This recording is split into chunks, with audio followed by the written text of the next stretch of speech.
Thank you.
Hello friends, welcome to the 4th edition of our Unitholders AGM.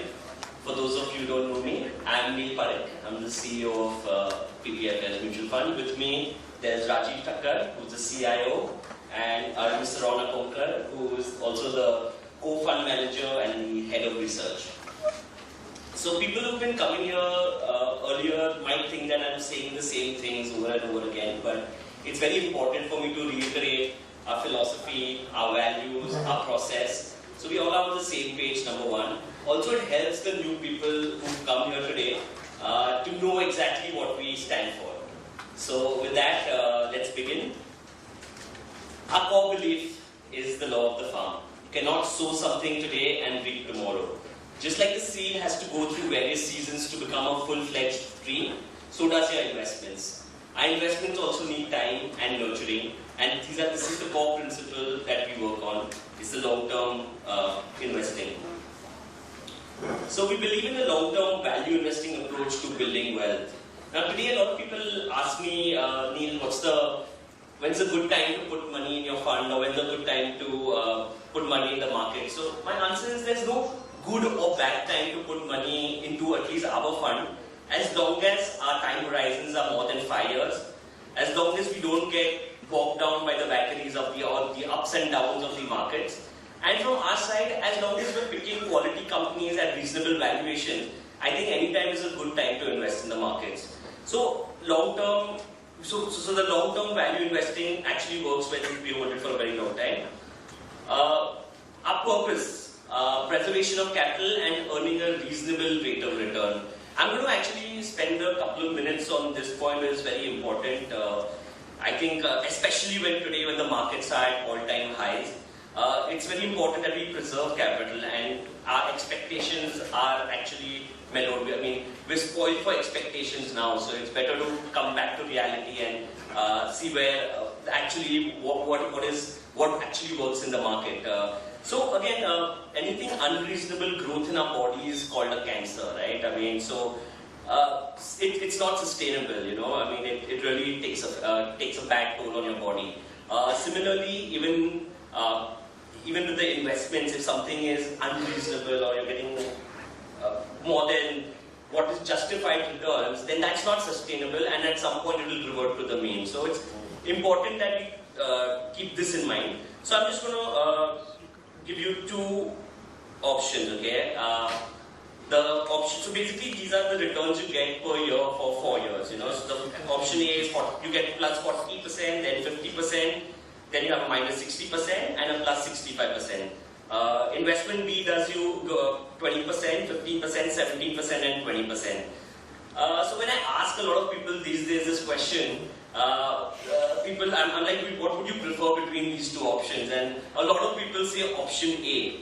Now, if you just take a simple average of these two things, then yes, option A does look better, you know, but unfortunately averaging doesn't work in the markets, compounding does. Now when we compound these returns, let's see what we get. So, investment A, we start with 100 rupees. You get 40% the first year, you become 140. On that you make 50%, so that's 70 rupees more, so that's 210. Then we've got a negative 60%, which takes it all the way down to 84. And after that, we have a 65% return, which gets to 138.6. Investment B, these are the 20, 15, 17, 20, and see how that compounds. You know, 100 becomes 120, 120, 138, 161, and then 193. So though the first one looks much prettier and better, a big negative return actually spoils the whole party for you. So we are always looking at giving B type of returns. It's moderate returns and over the long time consistent returns. That's what we're planning to do. And if we can give 15% return for the rest of the cost of the mutual fund, then I think we all will be very happy and very rich, you know. So that's kind of the returns that we aim for. And we don't mind underperforming the markets in the short term. If the markets are really overvalued or they're going really fast up, we don't mind taking that, because over the long term we don't want to get a minus 60 kind of a return, you know. Another way to look at it is is, assume your stock price is 100 rupees. It goes down by 25%. To get back to 100, you need to earn 33.3%, you know. So you have to earn more to get back to your original purchase price. Now, imagine now, when the negative returns are higher, if it's minus 50%, you have to go up by plus 100, minus 75, you have to go up by plus 300, and if you have a minus 90% kind of a return, you have to go up by 900%. So these are the things that we need to avoid, and even this, we've seen these. Even you might say that the minus 90, oh, how does that happen? Does anyone happen? And we've seen that it happened. It happened during the dot-com boom. It happened during 2007-8 real estate infrastructure stocks. And people have raised still after 15 years after the dot-com boom. People are still not even able to even reach their purchase price. So we are very careful about being very conservative with this. So what does this say? What's the moral of the story when we try to do this? We do not chase fads and fancies of the markets. Hot stocks or high PE stocks, and today even IPOs. I'll put IPOs also in that bucket, you know, because today even IPOs are either priced to perfection or they are overpriced, you know. Even though the underlying businesses are good and you might like them, but sometimes you just have to let it go and wait for the right price to come to buy those businesses. And also we understand that high negative returns damage long-term compounding of investor wealth. I've shown you how high negative return affects that. So in the bullish market, yeah, it might look very good, you know, like you're getting 30, 40, 50%, but one negative down year will wash away all the returns that you've made. So we are very careful of not winning. So basically the markets, you have to win by not losing, you know. You have to avoid permanent loss of capital and earn moderate returns over long term. I think this is the only way to create wealth over the long term and in the markets. So we focus on this. This is our principle. This is exactly what we try to do. So there's something called the upside downside capture ratio, you know. A lot of the online financial portals will have this ratio for all funds. So if you hold our fund or any fund, you can get this ratio there. And it's a very helpful ratio. So what I just said, if you're just saying that, I'm just saying it, in practical purposes, these ratios actually tell you what exactly how the fund does. When performs versus it shows us what the fund performs versus the benchmark and the category, when the markets move up, which is the upside capture, and when the markets move down, the downside capture. So typically an upside capture of more than 100 means that you overperform the benchmark when the markets have gone higher. Downside capture ratio of say less than 100 means that your fund has performed or it's gone down much less than when the market has gone down, you know, and those down days or when the market's been in the red. So an interesting thing is, if the downside capture ratio is negative 20, that means your fund has outperformed or given positive returns the days the market has given negative returns. So this is a very interesting and a very helpful tool to see how your funds are doing, or if all your funds are moving together, moving down together, then you probably need to diversify out of those because they are all doing the same thing, you know. So it's a very impressive thing, interesting thing to do it. Unfortunately, I can't explicitly show you our upside and downside capture ratio due to regulations and compliance issues. But I would urge you to go check this ratio out on a lot of the online financial portals. So again, we have only one scheme. It's a go anywhere scheme. Scheme has the flexibility to invest across market cap, across sectors, across geographies. So that's our one and only scheme right now. The scheme structure is we have to be minimum 65% invested in Indian equities to get the tax benefits of an Indian equity. Remaining 35% we can go abroad, invest outside the country, or we can even get into debt. Currently, allocation to foreign stocks is about 28%. We use arbitrage for hedging positions. So sometimes we don't want to be invested 65% in Indian equity. Probably want to be invested 55%. The rest of the 10% we do the cash to futures arbitrage to show it as an equity position, but it's just an efficient way of holding cash. So that's what the arbitrage does. We can also participate in special situations like buyback. So the fund manager can capitalize on any investment opportunity that exists in the markets within this one scheme. So today even SEBI is climbing down and coming down hard on mutual funds because of the amount of schemes that are being offered, and they are kind of clamped down on that. So honestly, we are very, very well positioned because we have only one scheme. So it's good for us actually. This is what we've been harping on, that let's not confuse investors. And I think SEBI is also, that's where their thinking is also. So one of the things we do is we are co-investors in the scheme with everyone. Currently, 12%, little more than 12% are held by the insiders of the company. That's me, the fund managers, my family, the trustees, directors, employees, sponsor company. All of us together put in around 110 crores, which comes to about a little more than 12%. This actually ensures that our interests are aligned. You know, it's like for us, for all of us, if the fund does well, we all do well. So, alignment of interest is very important, and that's something we'll try to. We will keep monitoring this, and we'll keep investing our own money in this fund.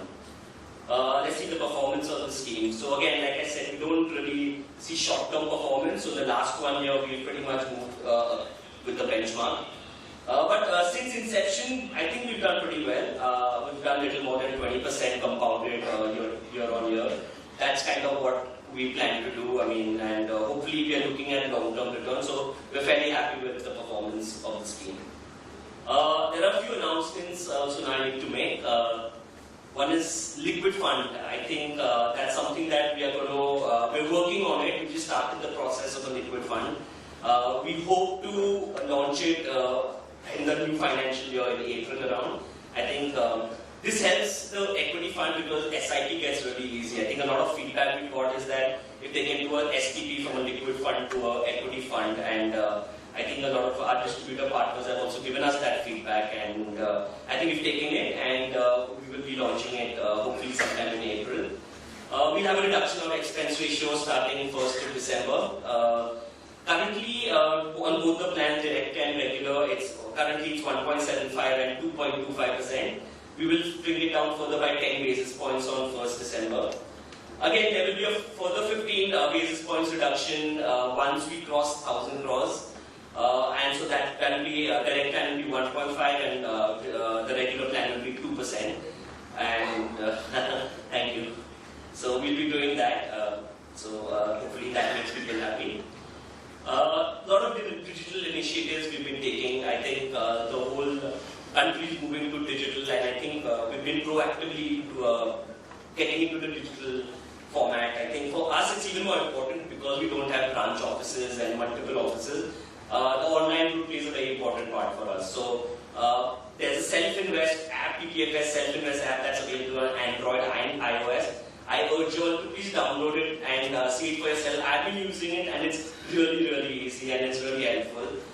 So that's one of the initiatives we've taken. Again, there's a self-invest web app on our website. So if you go to our website, one of the things that the feedback was that to invest online was creating a bit of a problem. So we've actually revamped the whole thing and it's made it really easy. We've tried it and tested it and we've just launched it. So tracking and transaction become really easy now. So I urge you all to again check that out on our website. For our distributor partners, we've started online empanelment. And also distributors can create folios mapped to their ARN. So for more of this, my colleague Mahesh will be around and he will help you all if need be. So with that, that was it for me, and I will call on Rajiv right now to say a few words and then we can get right into the Q&A. Thank you.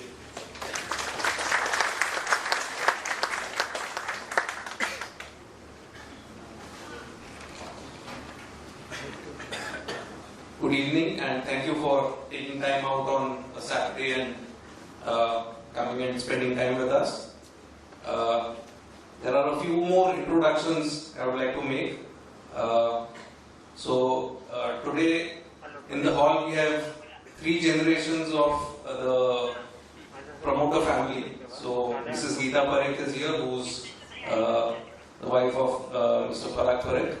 Sahil is here, who is the elder brother of Neil.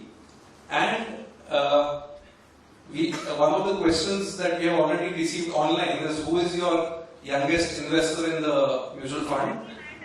So we have towards the back baby Kiara, who's less than 3 months, Neil's daughter. and she's also a unit holder and also participating in the AGM today.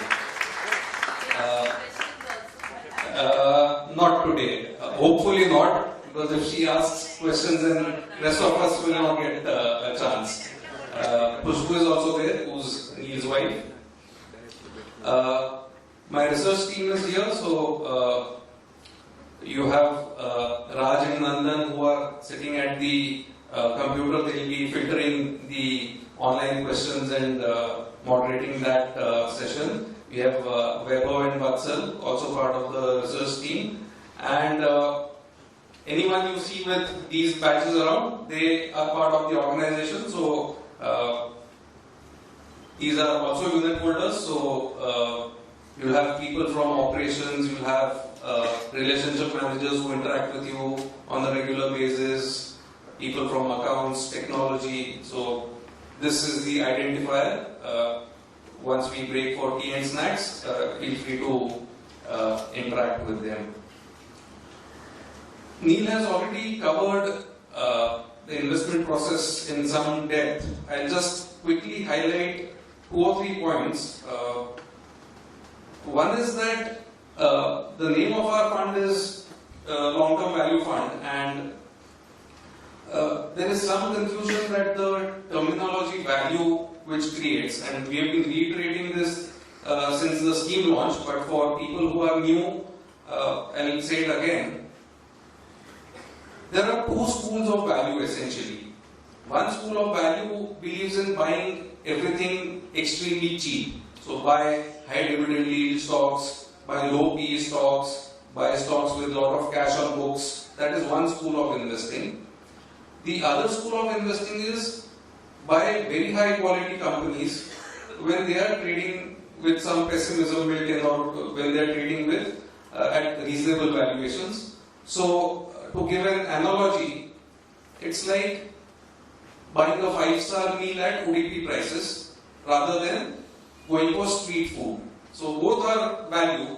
Street food is absolutely cheap, but sometimes can create stomach upsets or other issues.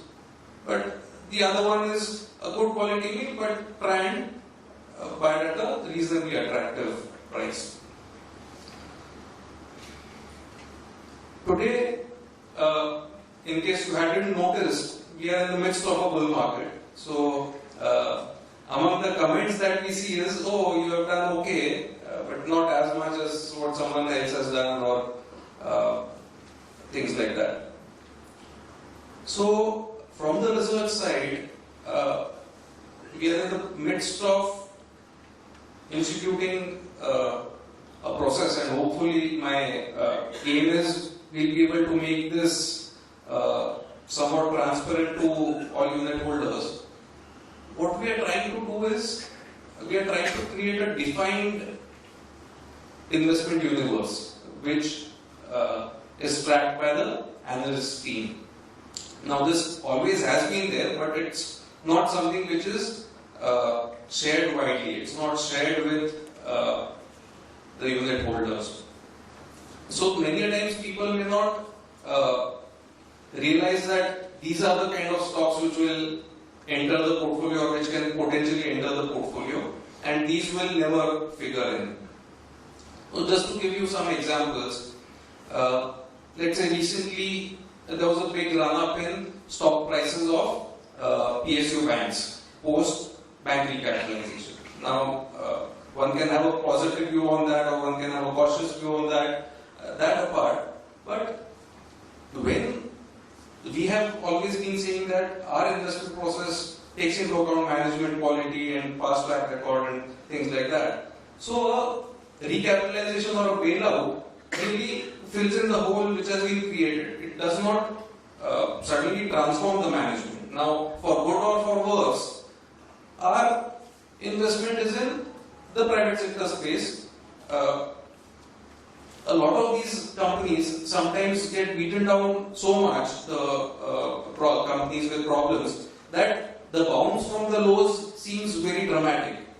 But when you plot out these companies' performance over 3 years, 5 years, 10 years, they don't look so much impressive. So if one has to plot let's say, the performance of a HDFC Bank versus one PSU over, let's say, last 6 months or 7 months, one would see that PSU banks have done exceedingly well. But if you plot it over, let's say, 5 years, 10 years, then the choice is clear as to where to go. So our approach is to look at equity ownership as ownership of a business and partner with the right people, and that will not change given the market ups and downs. Today, a lot of leveraged businesses or where the past track record is spotty fall in the fancy category and sometimes see 10-20% moves in a single day.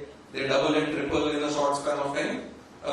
Good luck to people who are getting that, happy for them, but we will not participate and we will try and make that process somewhat more clear as days go by. Hopefully we should have something, some mechanism to communicate this with investors on an ongoing basis.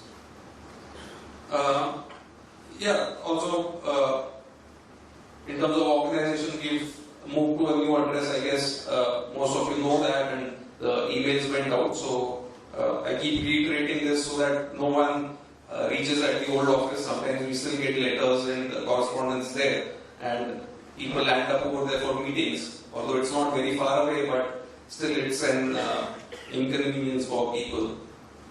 So we can dive into Q&A. We are just before 4:30, so we'll have about 1.5 hours for Q&A from people who have come to this hall. Around 6 o'clock, we will start taking questions from the online audience, people who are posting it on Twitter to our team here. And 6:30, we'll bring the session to an end. 6 o'clock, people who are sitting here, if they want to move for tea and snacks, the counters will be open at 6 p.m. Before we start the Q&A, just one or two ground rules. If they are followed, it will be good for all of us. Please restrict to one question at a time. If time permits, we'll come back for a second round, but there are a lot of people wanting to ask questions, so it's fair that we give everyone a chance. Questions are fine, comments are fine, praise, compliments are fine, criticism, even insults are okay, but restrict to 1 or 2 sentences. Please don't launch into a long speech, because then other people don't get a chance to ask their questions. So with that, we straight away dive in. Happy to take questions. In case you want to ask a question, please raise your hand and someone will come to you with a mic. Even people sitting in the front rows, kindly wait for someone to come to you with a mic so that the question is audible to everyone in the room as well as people online can hear. Vivek, there are a couple of hands going up here.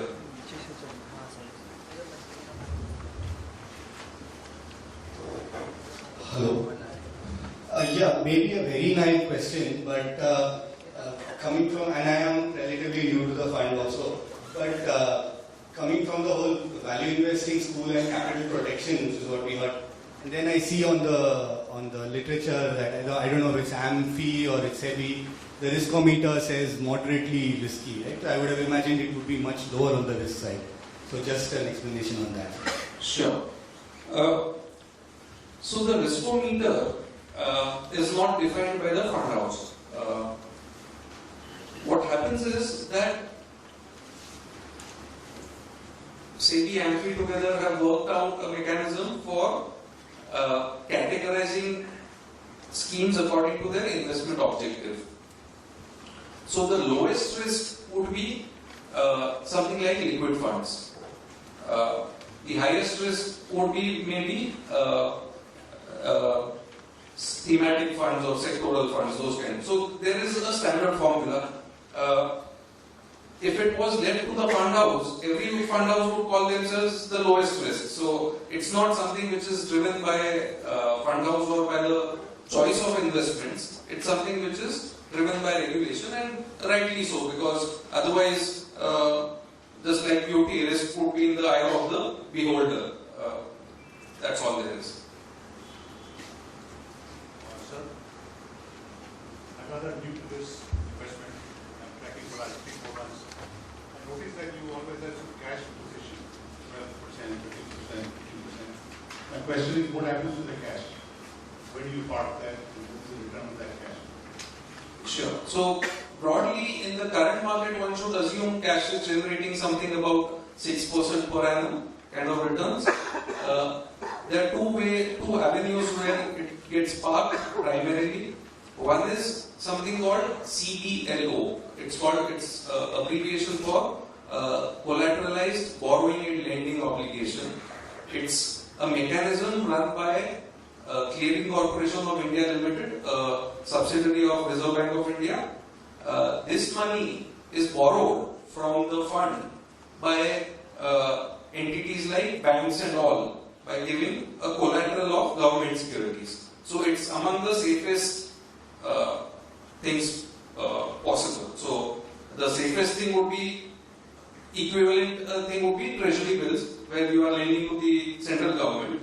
And again, this is backed by security of government securities and treasury bills. So again, a very safe instrument. So CBLO is one place where it is parked. In the fact sheet that you would have, this would figure somewhere at the bottom of the list. The other place where money is parked is in arbitrage positions that Neil mentioned. Again, in the disclosure of investments, you'll have an arbitrage section. So when we have an arbitrage position, what we do is, let's say if we buy 100 shares of company A, simultaneously we have a offsetting position in the derivatives segment. So we do not benefit from share price going up, and we do not lose when share price goes down. We earn just this something like 6% per annum kind of return from that. That return varies month to month, but one can roughly take that as a benchmark in the current scenario. Hi, my question is, you've been carrying more than 15% of the fund in cash for a while now, and when you invest in new opportunities like Facebook or Lupin, why would you restrict yourself to just 2% position or a 1% position? I'm assuming you'll have some connection on the idea, you would have done some research, but why would you kind of not invest a little larger portion when you have so much in cash? Sure. So, the two companies that you mentioned, and Facebook and Lupin, and these are the two recent additions that are there. Both are in a way different. The reason for the Facebook's weightage being where it is different from the reason why Lupin's weightage is where it is. The scheme design is such that we can invest up to 35% in overseas stocks and minimum 65% in Indian equities. Now, these weightages on a day-to-day, month-to-month basis can vary depending on the relative performance of the different markets, movement of currency rates, and various other factors. So on a practical basis, typically we would want to be around 30% for overseas stocks. Now, given that we don't have too much of a leeway for Facebook, but that could increase. So we have some small leeway, maybe we will utilize that. So that's as regards Facebook. As regards Lupin, for at least 2 years, 3 years, we've been saying this, that in the pharmaceutical space, we like the sectoral theme in terms of Indian generic companies exporting to developed countries and also selling in India. They are cost leaders globally. Again, healthcare costs have to be contained in developed countries, especially in the US. So the shift from branded products or patented products to generics will happen. However, within that, each company on an individual basis is subject to numerous factors. So no matter how hard one tries, there is a lot of uncertainty in company-specific developments. So what we have said is, instead of taking big positions in one or two companies, we will spread out small positions across numerous well-run companies and create a basket. So call it bad luck or call it our skills in identifying the stock which will go down. The moment we purchased, the stock went up 5% first and then went down 20%. So net it's down around 15% from where we bought. And we have just 1%. So on a portfolio basis, the impact is 0.15%. So people would not even notice. Now, if instead it was a 5% position, people would have surely noticed it in a very significant way. So, pharma is one sector which has not participated in the rally, where stocks are available significantly lower than the highs that we have seen in the past. Again, going through problems of price erosion, etc., going through FDA problems and things like that. However, these are not unique to Indian companies or unique to some of the names that we own. This is across the board, and in fact, companies like Teva, in fact, are even more in a problem given the high leverage and their credit rating being cut and things like that.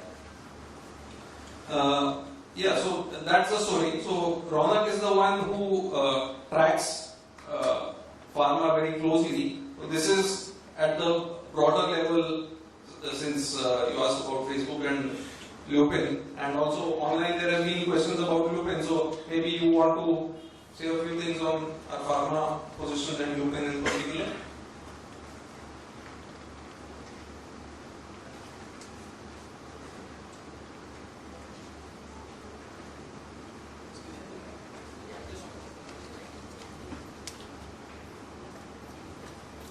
Yeah. So pharma is an interesting space. I don't know if you guys had time to watch the talk we uploaded recently on pharma. That gives a very generic overview, general overview of the generic pharma business. And I mean, Rajiv covered most of the point, but for specifically what we're trying to look at in pharma is companies which have a really good balance sheet. So if you see the foreign MNC pharma companies, generic pharma companies like Teva or even Mylan, they keep acquiring other bigger companies and their portfolios have to be right sized based on competitive concerns in various markets. And if you are a company with good balance sheet and you can take advantage of purchasing those products when they try to sell them and acquire their market share for a while. On the other hand, if you have that balance sheet, you can invest in R&D, go into complex generics, go into biosimilars, and that research pipeline keeps coming along. So if you see Indian pharma companies, the R&D as a percentage of sales has been continuously going up. This is bad on the profit margins, but if they don't do it today, they will have a problem 5 years from now when they won't have a pipeline to deliver in any of their markets. Whereas all the other companies are continuously pumping money into R&D and they will go ahead. The other point is the management quality. So this comes in two ways. One is capital allocation. The other one is the foresight or probably their ability to pick the right areas to go into. And there will be different experiences for all companies. So it's not necessary that one company has figured out a model how to sell drugs. So one company will have a pure value approach where they will make sure that they will be always in the top of the value chain, always go for the first to file kind of products, or always go for the products where there is less competition.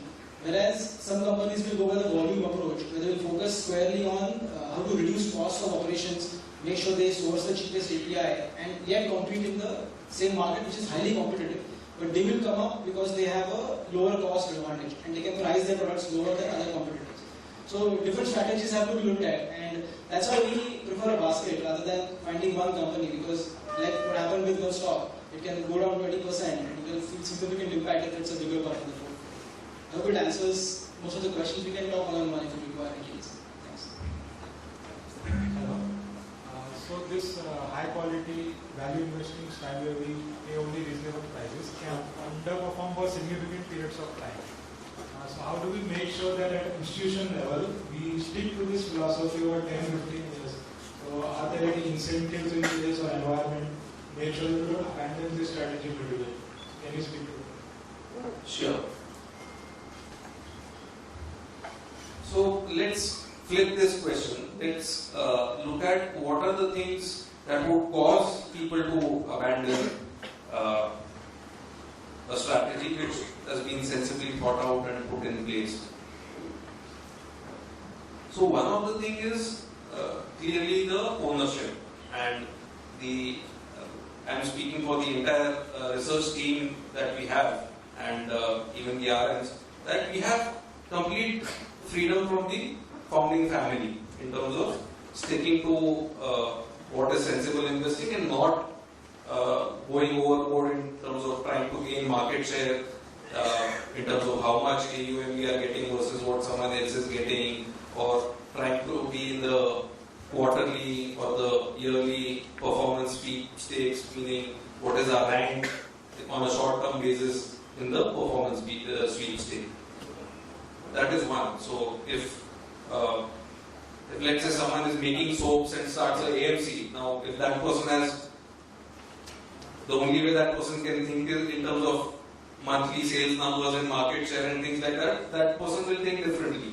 Here, the founders have roots in investment management. They understand what investment management is about. That is one very big advantage that we have.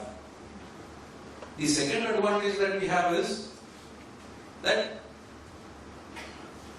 the people who run this are co-investors. So when Neil mentioned in the introductory remarks where 12% of the money is from people associated with running the fund in some form or the other. Now they don't want to lose a significant part of their assets just to show some short-term performance. So I think broadly these are the things. It ultimately boils down to the culture and the incentives in place.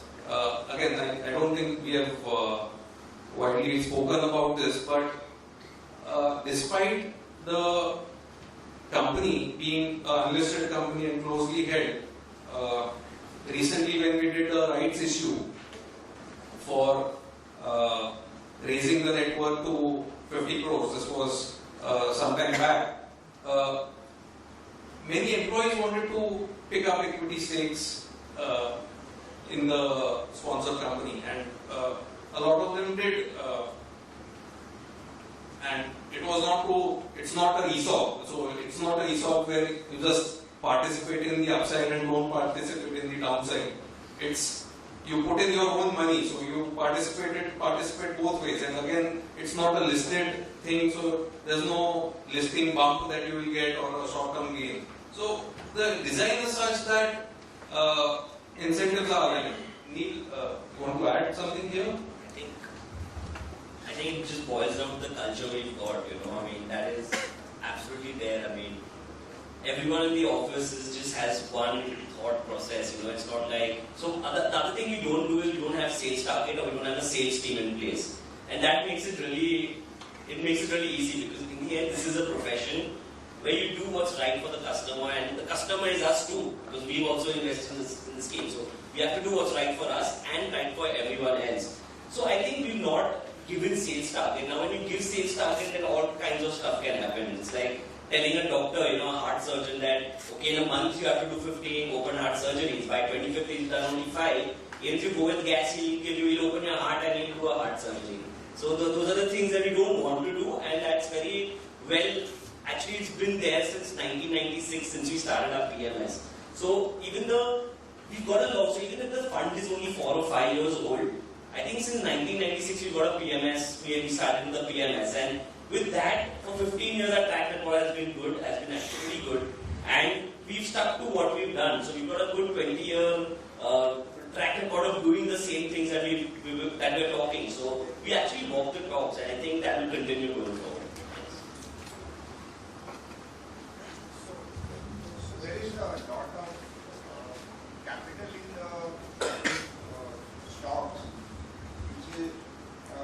belongs to people who just they don't know what to do with it, so they're just parking their money in the stock market and they're not really tracking their return, but their focus is only protecting their capital and having some sort of stock market exposure. So how do we factor in that? Because at one side we are tracking our annual gains and whatnot, whereas we are competing with the money, where their only objective is to just not lose money. Those kind of people who are just... Sorry, I'm not clear. Sure if I'm getting your question right. Okay. So, see, there is a huge rise in kind of people who would just have some spare cash and would just want to have some exposure in the stock market. Okay. Now, versus that, and they are not really tracking their percentage gains and all that so minutely as we are doing over here or in a typical mutual fund. So that obviously inflates the P/by ratios and it kind of explains the current euphoria in the stock market, despite of the earnings not keeping pace. Okay. Okay. So then how do and our money is competing against that money for the same Sure. stocks. So then how do we factor that in? Because that's this problem is an age-old problem. It's not something which is of a recent origin or which is not peculiar to India or anything like that. It's a global thing and it's timeless. When driving a car, typically most of the time you look through the windscreen, whereas in investing people only look at the rear view mirror. People look at past returns and come to invest. So there is a lot of people who say past 5 years gold has done nothing, real estate has done nothing, bank interest rates have gone from 9% to 6%, equities have done well last 3, 4, 5 years, let's go and buy equities. That happens across the world, across time. However, a lot of these things are self-correcting. So when blind money comes in, there are people waiting to take advantage of that. So why is it that record amounts of money are being raised from the market today? Because company promoters, the government are finding it attractive to sell equity at this point in time. So somewhere that balances out. It doesn't continue forever. So for some time it may seem that this will continue forever and people, when asked about earning growth not being there, people revert directly or indirectly to a liquidity argument or so much of SIP money is coming in or so much of inflows are coming to mutual funds. But look at the fundraising from IPOs and NFOs and all of that, IPOs and FPOs and all of that, follow-on offerings. Money raising is happening and somewhere it will balance out.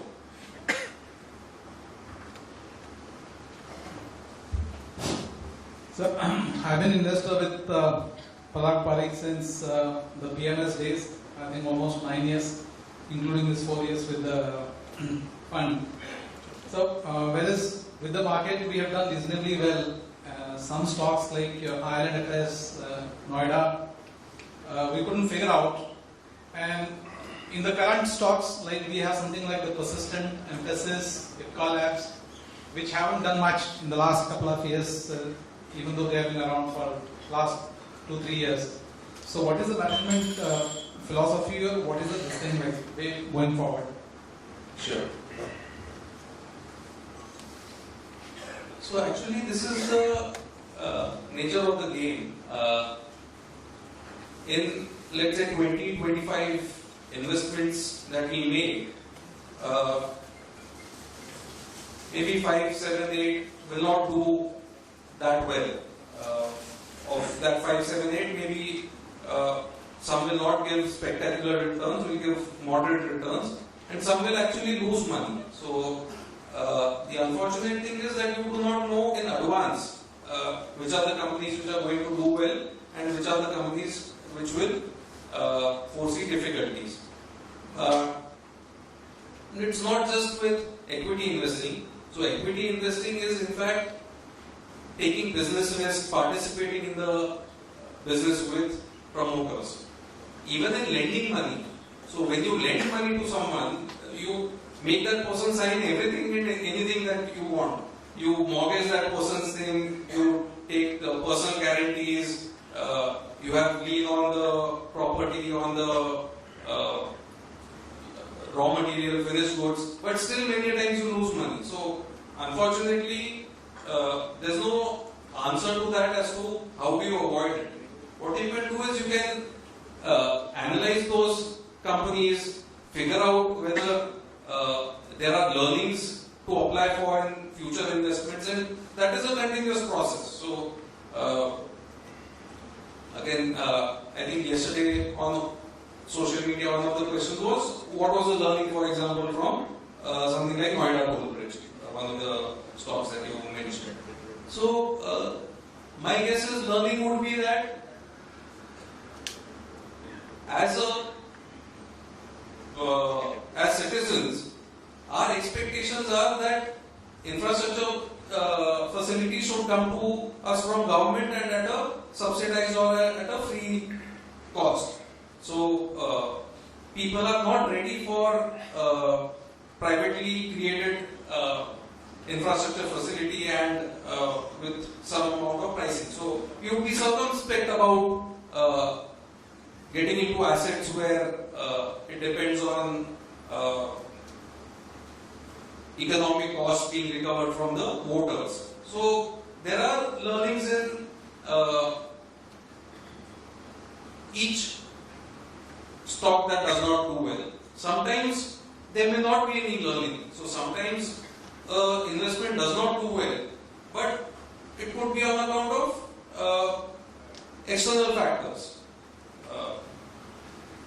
So we keep analyzing things that do not work as we would have liked them to work, and we move on in life. That's what we do. You want to add anything, Ron? Hello. Yeah. नमस्ते sir, Ram Kumar Tiwari Chhattisgarh से हूँ। आप सबका अभिनंदन करता हूँ। आपकी scheme का जो है वो अब तक का जो परफॉर्मेंस है लॉन्ग टर्म वैल्यू इन्वेस्टिंग, वो तो अपने आप में मतलब कि सब एक्नॉलेज कर रहे हैं। मेरे कुछ जो है हम्बल सजेशंस हैं। हेलो हेलो, हाँ चल रहा है। Busy document. वैल्यू इन्वेस्टिंग एक बहुत अच्छा आइडिया है। वैल्यू एडिशन मेरे कुछ जो है हम्बल सजेशंस हैं। हो सकता है कि इरिलेवेंट लगे, तो वैल्यू एडिशन के 3 जो है एरियाज हैं जो कि मैं दूसरी एएमसी में देख रहा हूं। One is life insurance, second is accidental insurance and third is health insurance. तो आप लोग मतलब कि जो है अब अपने आप में इंट्रोडक्शन के जो है किसी के साथ भी टाई अप करने के लिए जो है कॉम्पिटेंट है। तो अपने लॉन्ग टर्म जो वैल्यू इन्वेस्टिंग की जो फिलॉसफी है, ये अगर जो है वैल्यू एडिशन उसमें हो जाता है स्कीम में, इट मे बी चार्जेबल और it can be free of cost. ये तो एक इन्वेस्टर की जो है बिरादरी के लिए मेरे जो है हम्बल सजेशंस है। और दूसरा डिस्ट्रीब्यूटर की जो बिरादरी है उनके पॉइंट ऑफ व्यू से मेरा निवेदन है कि कुछ कैरियर और जो है क्लब मेंबरशिप वाले जो है एस्पेक्ट पे कुछ नया अनाउंसमेंट करें। Thank you sir. शुक्रिया आपके सजेशंस के लिए। मतलब अगले हफ्ते ही 1-2 मीटिंग है हमारी, जो थर्ड पार्टी इंश्योरेंस प्रोवाइडर्स जो होते हैं, जो कैशलेस फैसिलिटी प्रोवाइड करते हैं, पता करेंगे। अभी दिक्कत ये है कि फंड साइज कम होने की वजह से काफी चीजें इकोनॉमिक नहीं हो पाती है, लेकिन आपके सजेशंस हमने नोट किए हैं और जैसे हो सके, जब हो सके, हम इम्प्लीमेंट करने की कोशिश करेंगे। शुक्रिया। Fund size is more than adequate. 1000 crore जो मार्क है, आप लोगों ने जो है दिसंबर तक का जो है एक डेडलाइन जो है सोचा था, ये तो उसके पहले जो है अचीव जो है कर रहे हैं अपन। सर हमारा जो फंड है उसे हम कहते हैं कि this fund is a rounding error on the mutual fund industry. So आज जबकि 21.5 लाख करोड़ AUM है इंडस्ट्री का, हमारा फंड तो खैर काफी बड़ा नहीं है। और जो पॉइंट्स आपने रेज किए इसमें काफी सारी चीजें जो फाइनेंशियल सुपरमार्केट से बोलते हैं, कोई ग्रुप है जिसका बैंक भी है, जिसकी इंश्योरेंस कंपनी भी है, जिसका म्यूचुअल फंड भी है, जिसका एग्जिस्टिंग रिलेशनशिप हो ये सर्विस प्रोवाइडर से, उनके लिए थोड़ा आसान हो जाता है। कोशिश करेंगे हमने नोट कर लिया है आपके कुछ उदाहरण जो है दो क्या अब मतलब हम क्वेश्चन आंसर लेते हैं, अपना जो टी ब्रेक होगा तब अब हमारे जो महेश जी हैं जो डिस्ट्रीब्यूटर रिलेशंस देखते हैं और जो हमारी ऑपरेशंस टीम है उससे बात कीजिए और वो आपके सारे डिटेल्स ले लेंगे। शुक्रिया। Thank you for having this AGM. It's good actually. And just one question: what's the rationale behind the persistent systems, and how long do you think this rally will last? So he's the expert on IT and pharma. Not that he's not an expert on tough questions. So this question is a tough one. How long will the rally last? This question goes to him as an IT analyst. Tough questions will anyway go to him. This is a tougher question. I think tougher questions Rajiv can take. Tough question I will take on the assistant. So you notice that we have been holding it for the past couple of years. And if you look at the business side, so they have been catering, I don't know if you're aware of the company's business, I'll just summarize it to you as best as I can. So Persistent has been providing development services to independent software vendors like Microsoft, whoever has their software suites out there. So that business has been steadily declining and they have been guiding it for the past 4 years. But on the other hand, they have been saying that we have this product development DNA in the company. How do we put it for better use? And they said that we will go full force in the digital side of the space where we have social media, analytics, cloud computing, all these technologies, making enterprises invest in these technologies and create products specifically so that they can get data about their customers, they can communicate better with the customers and engage better with the brands, etc. The only problem of Persistent so far has been they have not been in the enterprise side. So if a Unilever or a P&G has an IT team, they have been engaging with bigger IT services companies. This company has never been in that list of vendors who would factor in as the go-to person for technology. And if you know about any business, if you see any business grow, you have to put your foot out there, show them some demonstrations, market yourselves, invest in your sales and marketing and advertisements, and keep doing that until you have a reasonable traction. And at a tipping point, you will see the sales automatically take care of itself. This is what I call about sales efficiency of Persistent systems. So right now, they are building their reputation in that area where they can create all these systems. I mean, the development talent remains the same across the industry. If a Java programmer is in here or Java or Infosys will be the same. But the point is, how do you deploy that person? Are you creating specialized service? Differentiated enough? And the better side of Persistent systems, according to me, is they don't have the baggage of the legacy managed services business, which other bigger IT companies have. And that is a declining industry at the moment. Where you're seeing questions in the conference calls about pricing pressures and margins being eroded. That is a reality, and they don't have to face those problems. They are squarely focused on growing in an area where they have competitive advantage. And I would say, give the management a chance to show that how they are delivering all these promises.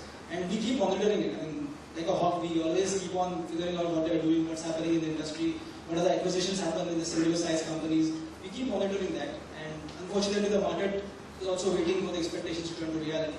So we'll have to wait and see what happens in the future. I hope it answers your question. No further questions.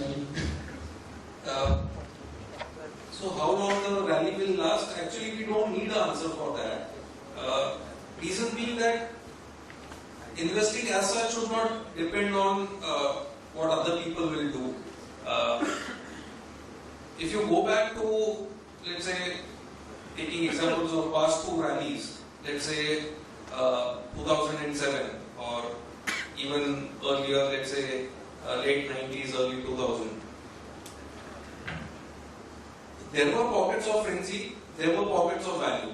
Essentially, as investors, you have to go where, from a business perspective, there is attractive value available. So, even as we are sitting on, let's say, 18-19% cash, it's not that we are saying the world is coming to an end or we are extremely bearish. So, someone asked me, are you bearish? So, the headline became very funny. The headline came as, I'm 83% bullish, but the point that I was trying to make is, if I am bullish, 17% cash, why are you focusing on that 17%? Why are you not focusing on the remaining 83% that is invested? So, irrespective of what happens to the overall market, irrespective of what happens to, let's say, geopolitics or anything else, are we comfortable owning the businesses we are owning? If the answer is yes, we should not worry too much. No one knows. That's the answer. That's a question I also have a related question, which is really on the insurance sector per se. There have been quite a few IPOs in various kinds of insurance products. And what is Parag Parikh's view on it? Because I see that you haven't really invested in it so far, but I'm sure you must be looking at the sector very closely. So your views on that? Sure. Yeah, so it's something which is of interest.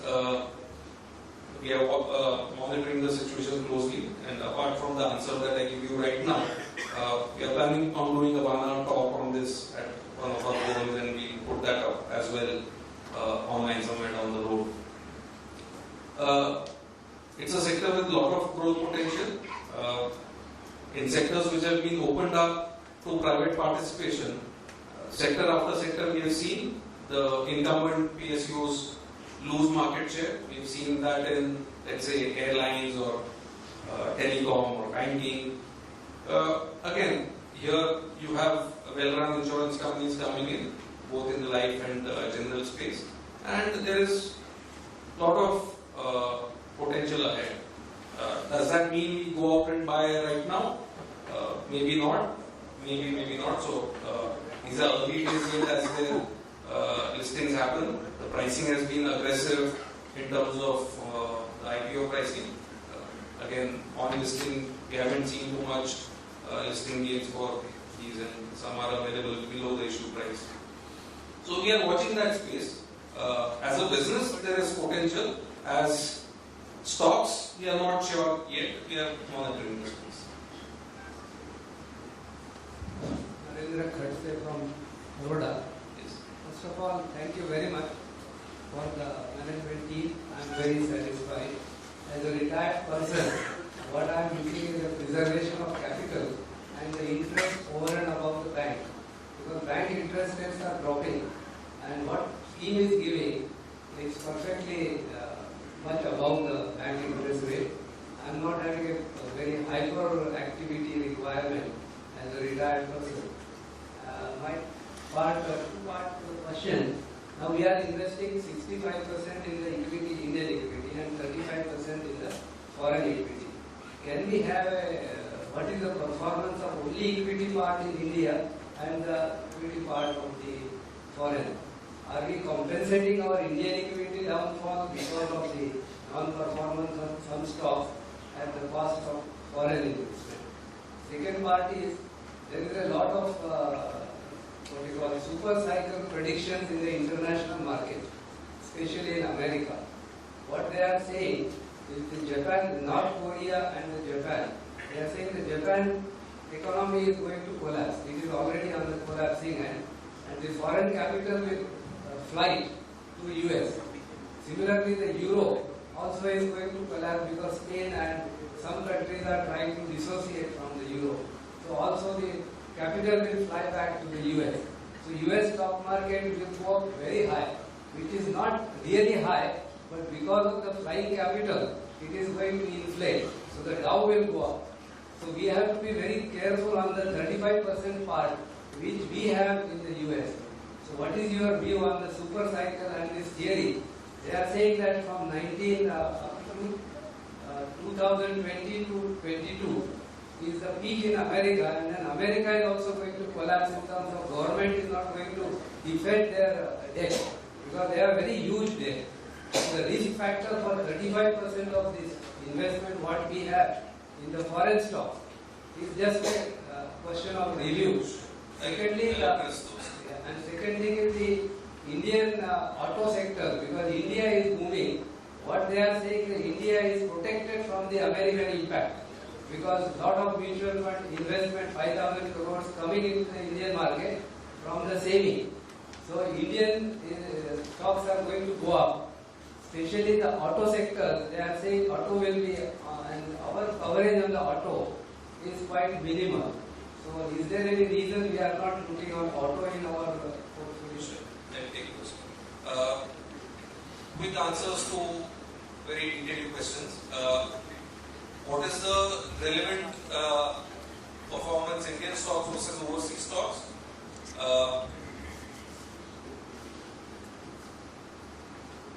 The performance has been zigging and zagging at different times. So when we launched the scheme, May of 2013, this was towards the end of UPA regime before the new government came in. At that time, US stocks did extremely well as compared to Indian stocks. So till Indian general elections, US stocks were doing very well. Post 2014, US stocks were lagging or international stocks were lagging for quite a bit. Then Indian stocks saw a downfall and stagnation. US started doing well. Last few months, Indian stocks have done much better. On an average, over the last 4.5 years, Indian stocks would have done slightly better than the overseas stocks that we have, maybe about 2 to 3 percentage points. This is in, all this I am talking about in rupee terms, not in dollar terms or things like that. What will happen to Japan, US, Euro, Korea? Unfortunately, I don't have an answer to that, but the fortunate part is that we don't need an answer for that to invest. So, Buffett talks about this in a very beautiful manner, and I can't put it better, so I'll just use his words again. He says, leave aside equity, leave aside everything else. Suppose you are the best heart surgeon in town.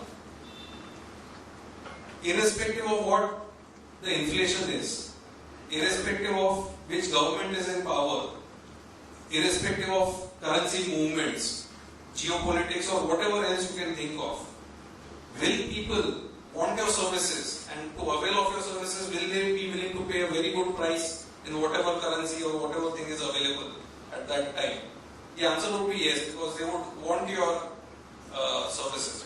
So similarly, we try and identify individual companies and businesses which would benefit, and we don't factor in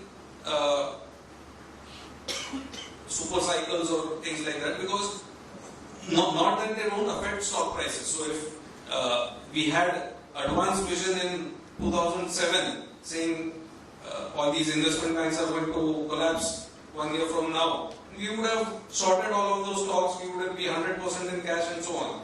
But no one knows these things in advance. These are clear only in hindsight.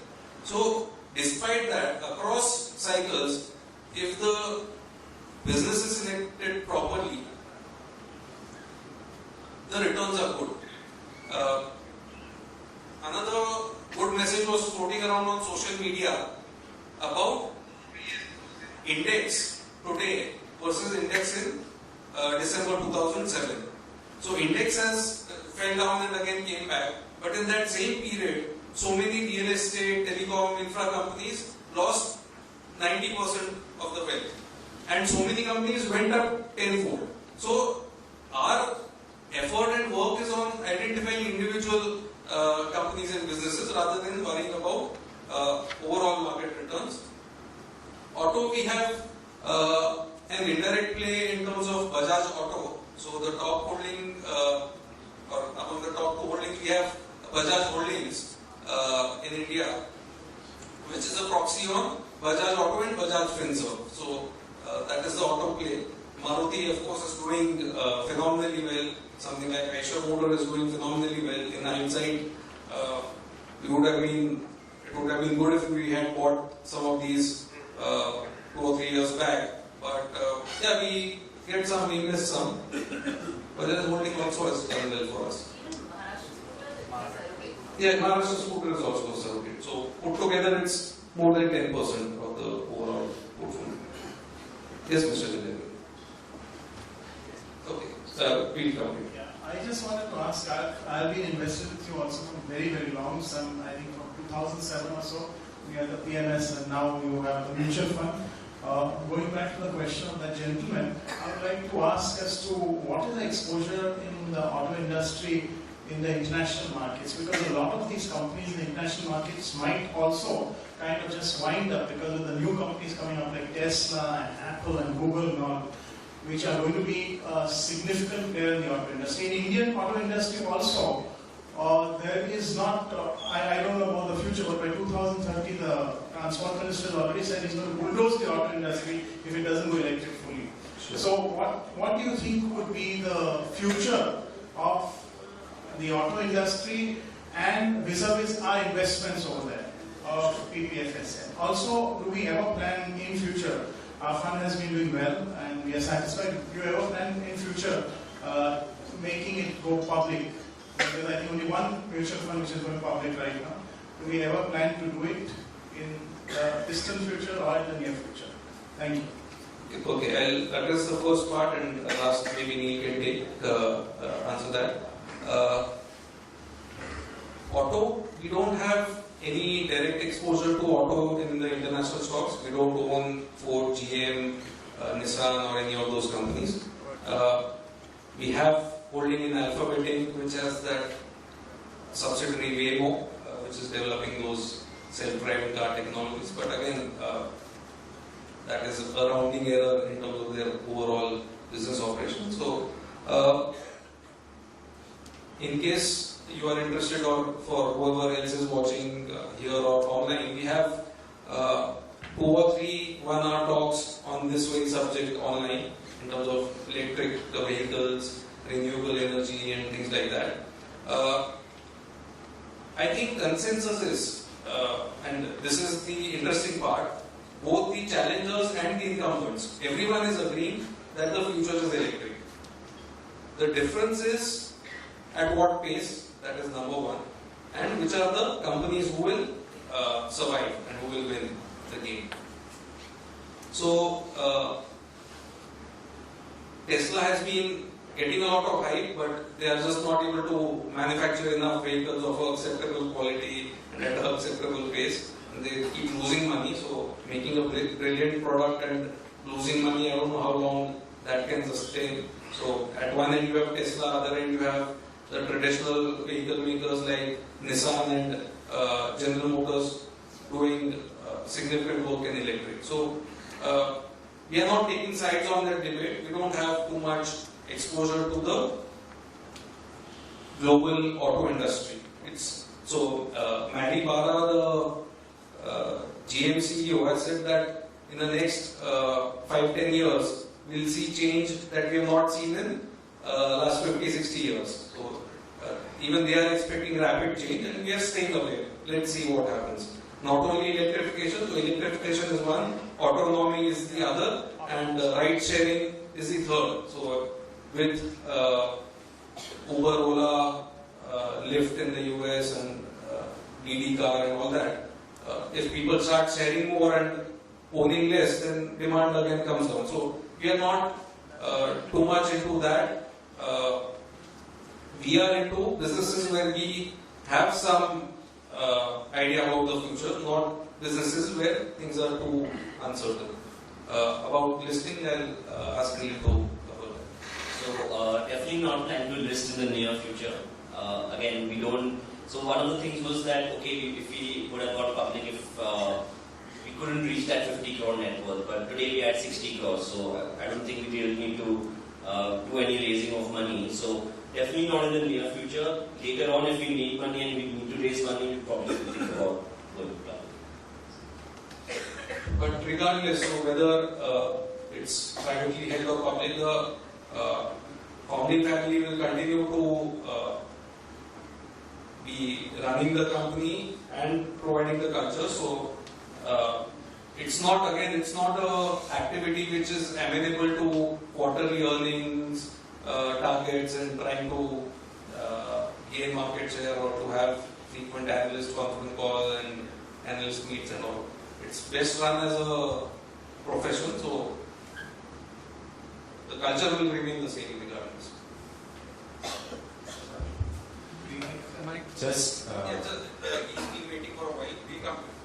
So my question is on our funds lack of exposure to consumer-facing industries. Now, I'm not second guessing. You are the investment experts. Sure.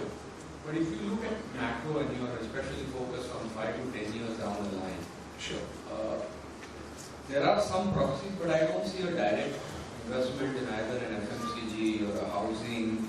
Recently, in fact, HDFC floated an NFO around the entire housing space, not necessarily only cement and paint and tiles, but also financing and all of that. So just some views. I know things are expensive today, but considering that today, let's say almost 160 crores we are sitting on cash, and even as a measure of, let's say, diversification or defensive portfolio for our fund next 5, 10 years, what are your thoughts on really consumer-facing groups or consumer-facing industries? Sure. So one of the companies in our existing portfolio many times gets mistaken for a pharma company. It's actually a consumer-facing company. It's Zydus Wellness. They make these sugar-free and ever-youth face packs and things like that, Neutralite and all those products. So that's about 4 to 4.5%, 4% odd. And we have Nestle, the global company, which is again about 3% or so. These are the two consumer-facing companies that we have.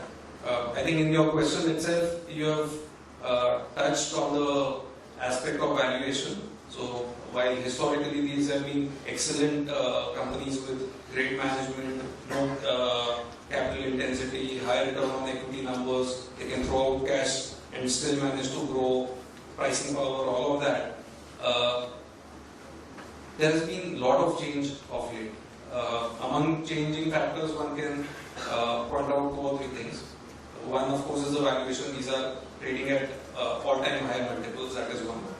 Number 2, the pricing power that we saw historically has been significantly eroded. So, for people who are on social media and people who go on Twitter, I would urge you to look at Professor Sanjay Bakshi's tweets.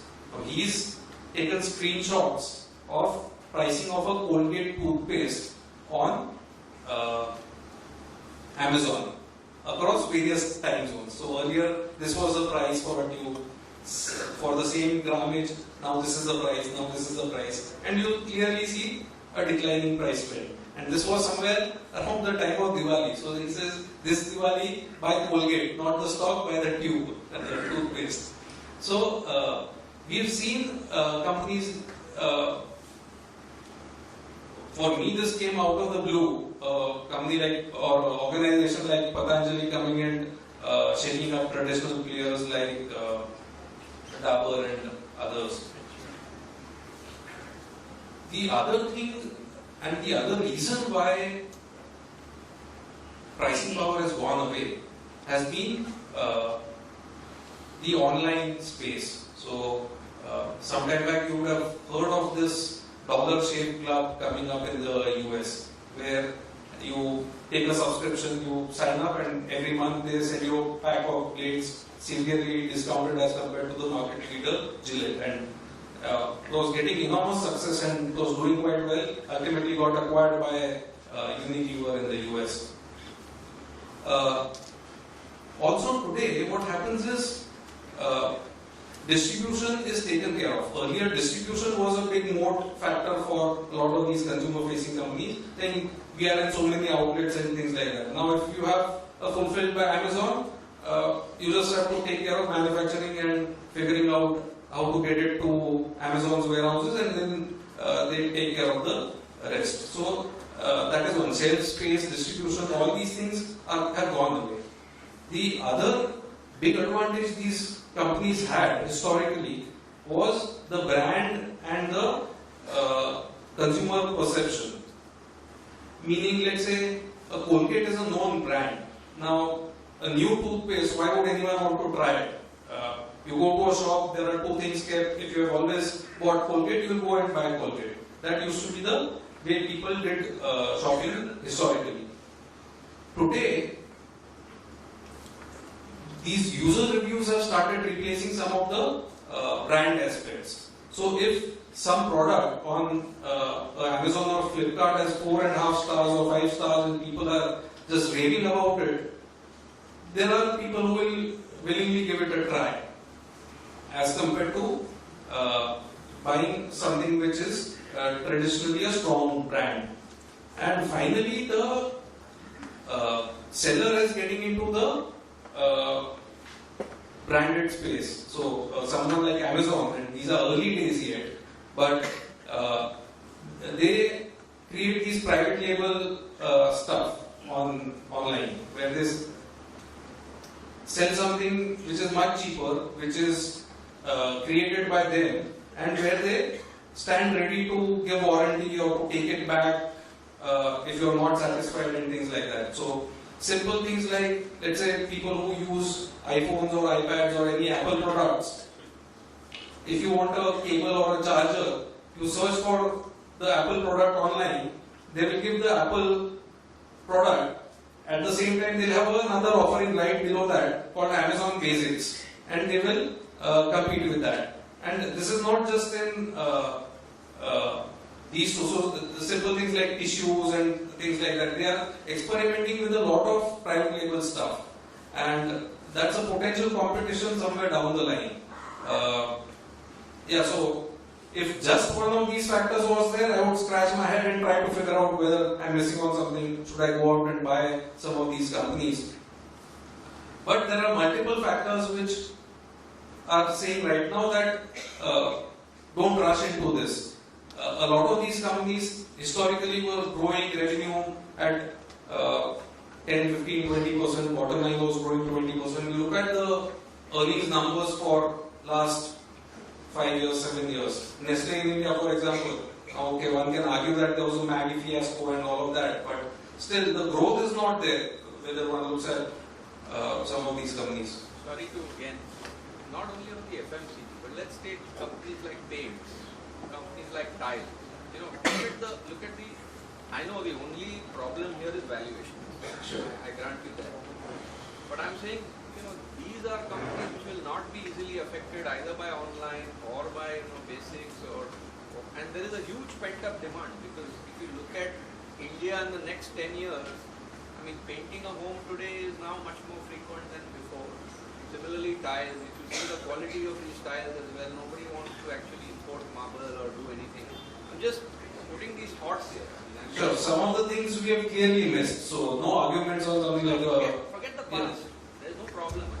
That's fine. Yeah, again, I'm just saying for the future, just to bear in mind that we don't lose that. Sure, so we watch the results every quarter and then we say, oh, we should have bought this 3 years back, but should we buy today? Then we again twiddle our thumbs, then again 1 quarter goes by. So it's a painful story, but that's it. You can't win all of them. So as long as we finally manage to get 20-25 names where we can deploy money, we're happy. Some of these, it's just a question of valuation. So no argument with whatever you are saying. Perfectly valid. Good evening, sir. Yeah. Sir, wanted to know, there is a Belgian family basically in our portfolio. So how does a stock scan basically happen? Is it a scuttlebutt process or you go to the 20,000 more listed companies in US and then you find it? There's a Belgian, end-user approach, okay, yeah. So as I mentioned, we are trying to be somewhat even more systematic as far as our Indian stocks go. So when we filter based on return characteristics or whatever criteria we have, we will have some kind of a list, at least internally with peer comparison. Yeah, so not peer comparison. This is for our own research team and for people to know that these are the kind of stocks that can come in the investment book and these are the kind that can't. Now, given that international investing, there's a huge number of companies out there. Typically, these are number one, global multinationals. We are not buying very niche companies. We are also buying companies with English language reporting. We are not going to any place where we need translation. We are buying into countries where there's a history of protecting minority shareholder rights and capitalism. So it's mainly North America, Western Europe kind of thing. That's the thing. But apart from that, which company can fall into it? It could be based on our reading of various articles. It could be on peer comparisons of existing Indian companies with their international competitors. It could be parent companies of companies listed in India. So, for example, 3M has a parent, Nestle has a parent. So, you would look at both the companies together.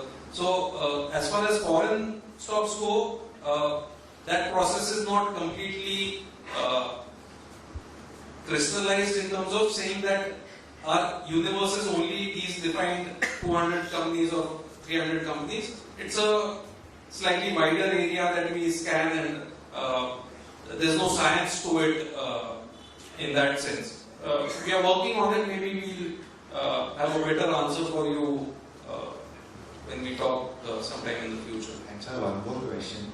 Does the management basically mean the company's management, domestic management before investing? Not always. For large cap companies or companies where things are available easily in the public domain, we don't. If it's a smaller mid cap company where we feel we need more insight, we would meet. Again, we participate on investor calls, we participate in analyst meets and broker conferences and all. So we keep meeting people, but it's not a must saying, let's say we want to invest in Alphabet, we should go and meet Larry Page before. Thank you, sir. Hello?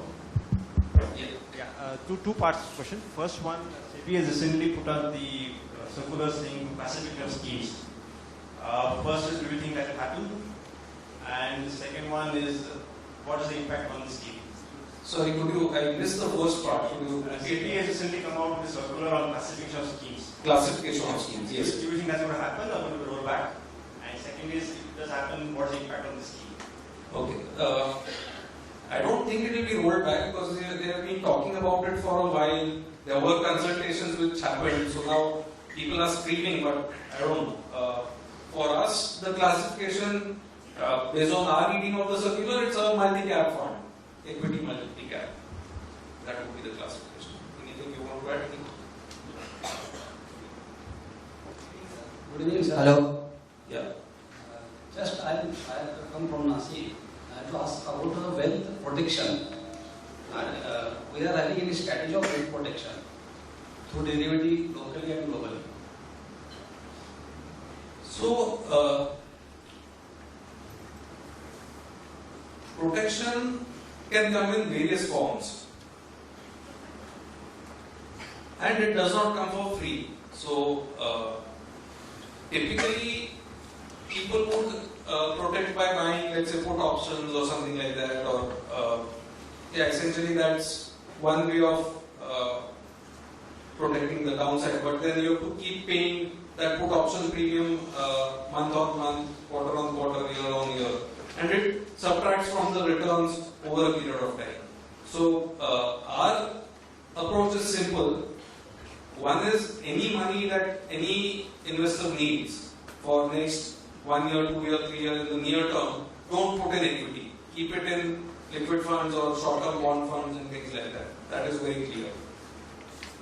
When you are investing money for the long term and when you are partnering with quality management, when you are buying good quality businesses, then there will be cycles, ups and downs. But broadly, you should be able to not only protect your principal, you should hopefully get a decent return. We don't have any capital guarantees like some of these, let's say, index-linked debenture would have or anything like that. There's no protection which comes by buying any instrument.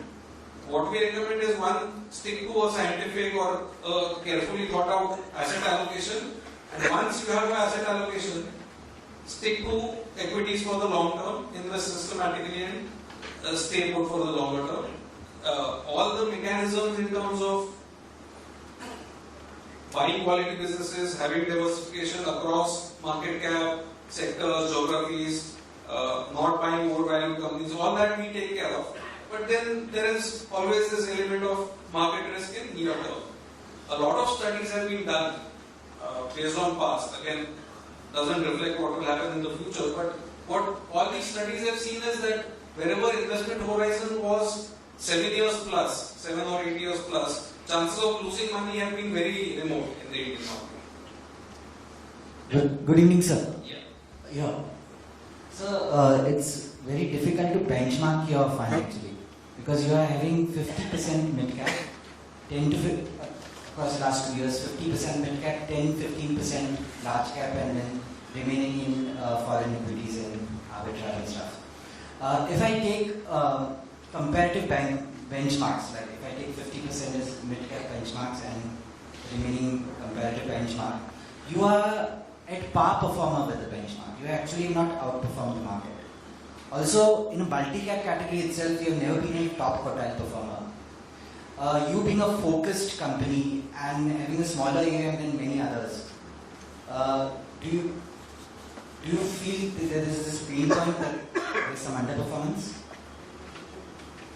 So, what is the objective of investing money? So, according to me, the objective of investing money should be first to meet financial goals.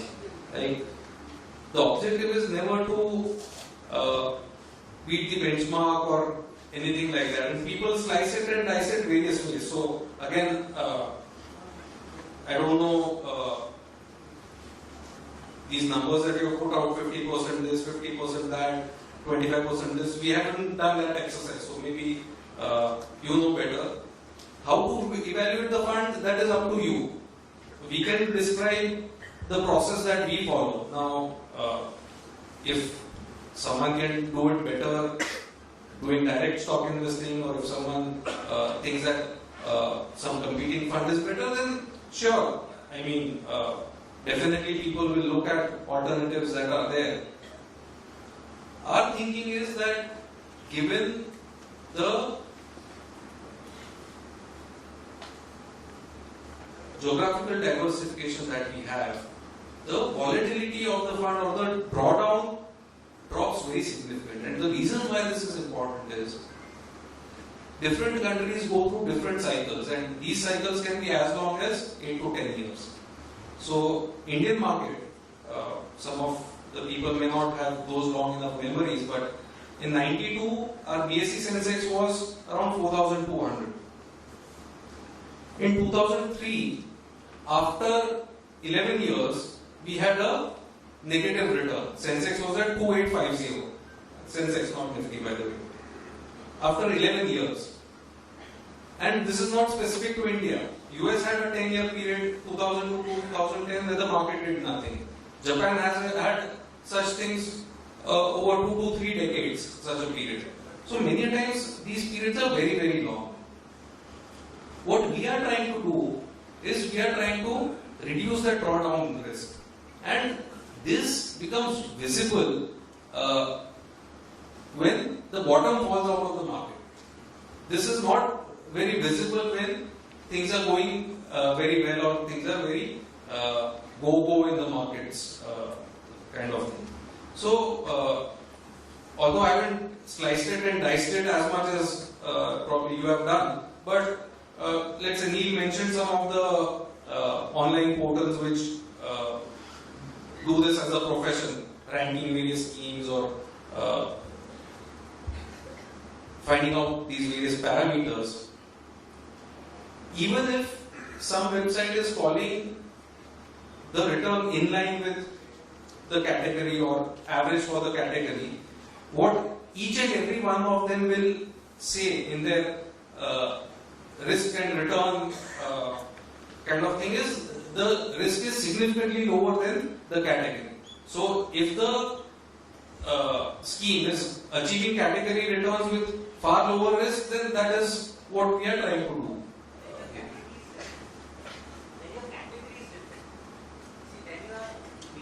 See, we are not trying to slice it and dice it. Now, some people have this approach of I will put 5% in this category, 20% in this category, 25% in this. This is a go anywhere fund with a particular investment approach.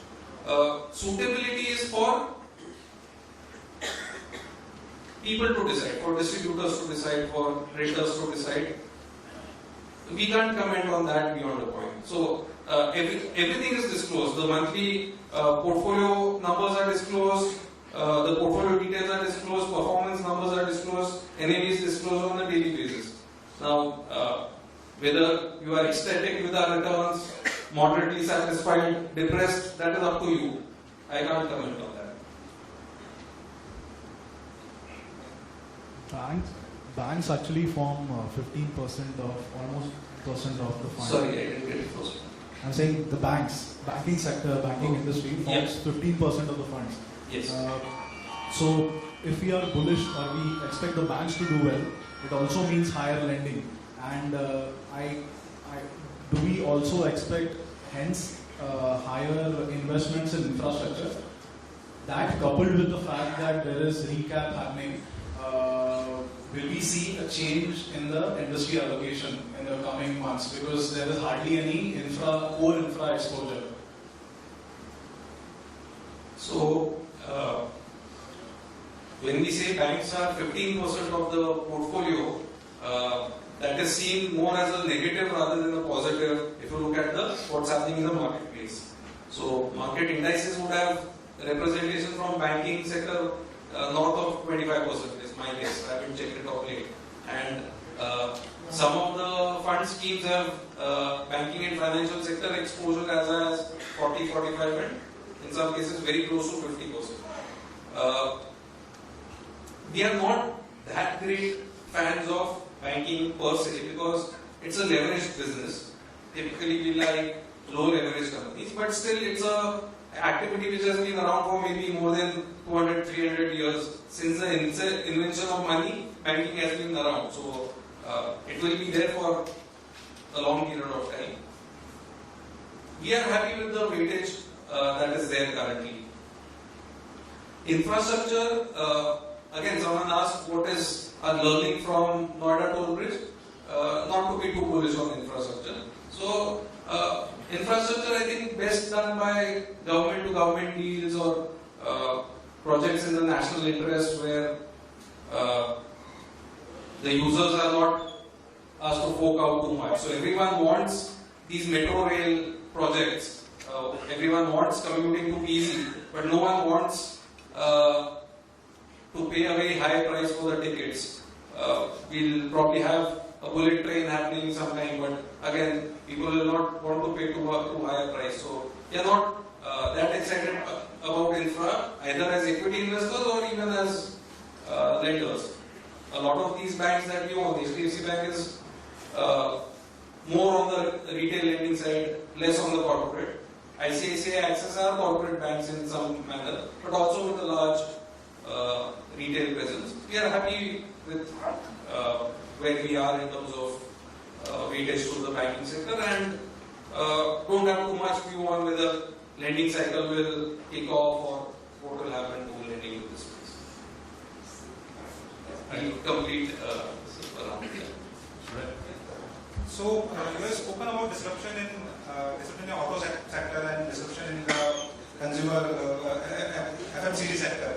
The financial service sector is also going through major disruption with all these fintech companies, Paytm, and probably Amazon will also start providing financial services. So with respect to our exposure to private banks, how you are looking at the disruption in financial services? Sure. So in fintech, the big disruption is happening from the payment and settlement part. So Paytm is more of a challenge to the debit card business of the Master Visa or credit card business. Not so much credit card, mainly on the debit card side. It's more of a payment mechanism. That can get disrupted. Floats will come down given that it's easy to transfer money through UPI, through NEFT, RTGS. People will keep less and less money idle in low interest earning accounts. So that part is given. The lending and borrowing, I'm not so sure that fintech can disrupt so much. So some time back there was this concept of peer-to-peer lending, So rather than keeping a deposit with the bank and the bank lending to someone, people said, let's disintermediate the bank. A fintech app will be in between. So a borrower will say, I want to borrow money, a lender will lend money, and they will exchange the interest among themselves. The problem is, it does not take away the problems of risk evaluation and monitoring and collection and things like that. What happens if there's a default? So I think the core banking business of taking deposits, lending will not go away. Also, even today, 2/3 of the business is with the public sector guys. So while some of the payment aspects may get disrupted by a Paytm or by some of these fintech companies, a lot of other businesses still to be taken by some of these private sector players. And also these are evolving to be financial supermarkets. So they have these insurance arms, they have mutual fund arms, they have investment banking, stock brokerage, distribution of financial products, all of that. So that I don't think is going away too soon. Yes, Hi. yes. Yeah. So just continuing on the banks, now I have a concern like we all know, we are all aware of the corporate reform. Something impending jobs, right? So does that you at some point of time? Your voice is cracking. Hello? Is it? Yeah. Okay, so even the impending job losses and all the disruptions happening across sector, do you foresee banks will face some sort of stress in the retail portfolio, and that means HDFC may also be getting exposed to defaults, etc.? Always difficult to know before the fact. So, trend has been that individuals, especially in India, have culturally not been people who just put up their hands and say, no, I'm not paying you. Yeah, the industry has been known to do that. And, so individuals don't have an option of going to London and don't have fancy homes over there to go to. So they have generally been paying up, but yeah, in the past we have seen some defaults to microfinance companies and some farmer defaults where there was a drought or things like that. So always difficult to figure out in advance.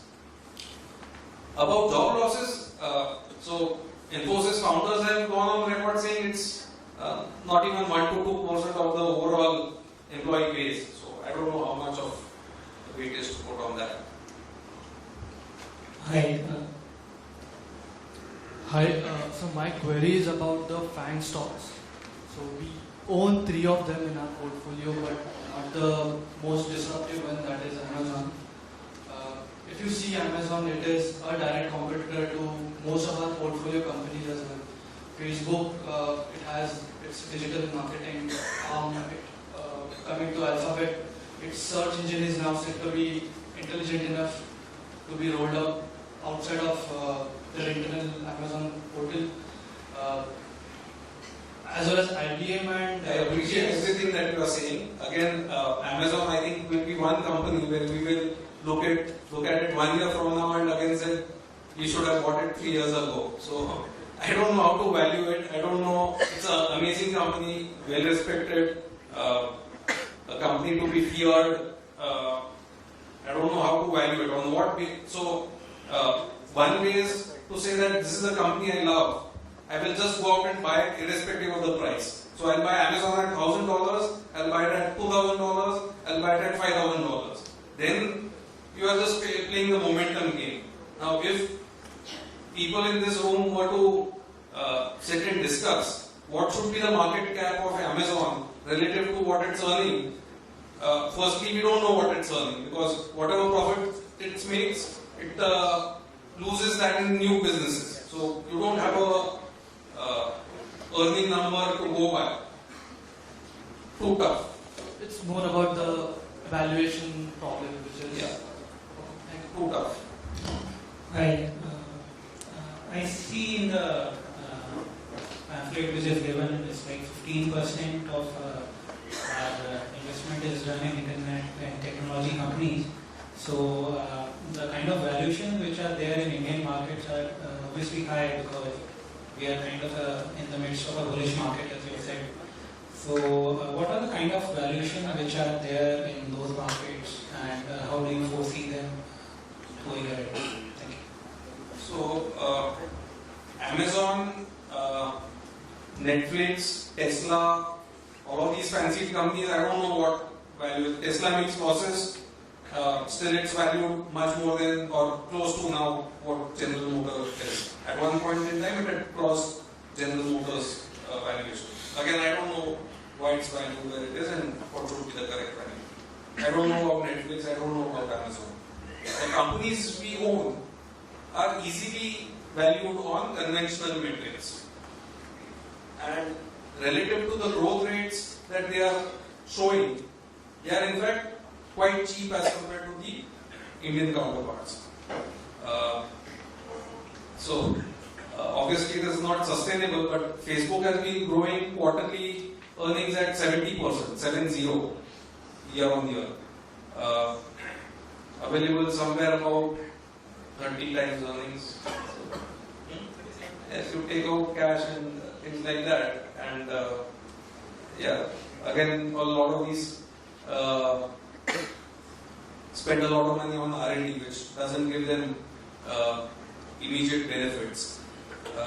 Again, Google, on a net basis, you will see earnings growing at something like 24-25%. But where they report, let's say on a normalized basis, if you exclude the European Union fines and all as a one-off, they would make, let's say, $23-24 billion in a year net profit. Now that $24 billion is after spending about $15 billion in R&D. That R&D is actually investment for the future. That is not something relating to current earnings. Again, they on a $900 billion market cap. No, not 900. It's much lower. 700 plus. So they have about $120-130 billion in cash. They have plenty of cash. Net of cash, they would be somewhere about 27 times earnings or something like that. So these are not very expensive given the kind of growth rates and possibilities that are there. All of these are having numerous seeds which are planted, which currently do not generate anything, but even if, let's say, 5 to 10% of those were to actually amount to something, then they can be big things down the line. So we all have heard about their life sciences and their medical devices and driverless cars and renewable energy efforts and things like that. Those are far off, but something which is here and now. For example, they are getting real serious about their hardware business. We all have known, we all have seen what Apple has done. Now, these guys are going head to head in the premium phone category and all of that. So, not expensive as such. Sir, if you look at our portfolio, around 14% is with our banks, and we do not have any exposure to the NBFCs. I would like to understand why. Secondly, within NBFCs, so if I look at HFCs, is it only the valuation which concerns you, or is there any other factor you are looking at? Because I see there is a tremendous opportunity if you want to achieve the housing for all the government schemes. So just want to understand fundamental view of the housing sector. Sure. So, Bajaj Holding is the top holding in India. It's about 7.9%. Plus we have Maharashtra Scooters, which is about 3%. So if you add this, it's north of 10%. It's about 11%. So that you can consider as a proxy on auto and NBFCs. So this is actually owning Bajaj Finserv and Bajaj Finance indirectly, and as well as auto. So the rise in those stock prices have been reflected in the NAV of our scheme. Housing finance companies, okay, I'll go out and say it, I'll maybe make a claim which may be open to ridicule somewhere down the line, but I think it is increasingly getting commoditized and too competitive. I have no problems on the volume growth down the line. Today, even volume growth, I have my doubts. You pick up any newspaper, you pick up any real estate trade magazine. What do they tell you? So much of inventory is piling up, so much of sales decline.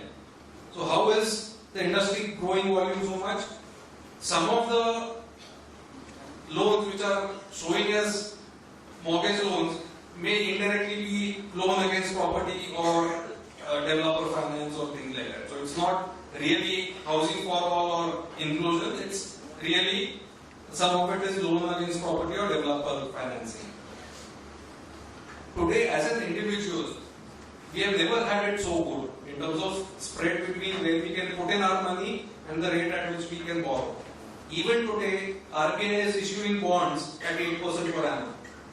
And today, housing loan is at 8.35% at the lower end. And this is not even including the subsidy. So there are government subsidy schemes which bring down the interest cost even lower. Today, all banks have borrowed money lending to industry. There is a problem of credit growth. One sector which has not seen loan losses is mortgage. Everyone is rushing into it. There is severe price competition. I do not see how value can be created. So, again, I don't think I can put it better than Benjamin Graham. So, he's said this in Intelligent Investor. Obvious profits for physical growth do not translate in obvious profits for investors. Today, there is obvious volume growth in e-commerce. Is that resulting in profits for investors? No.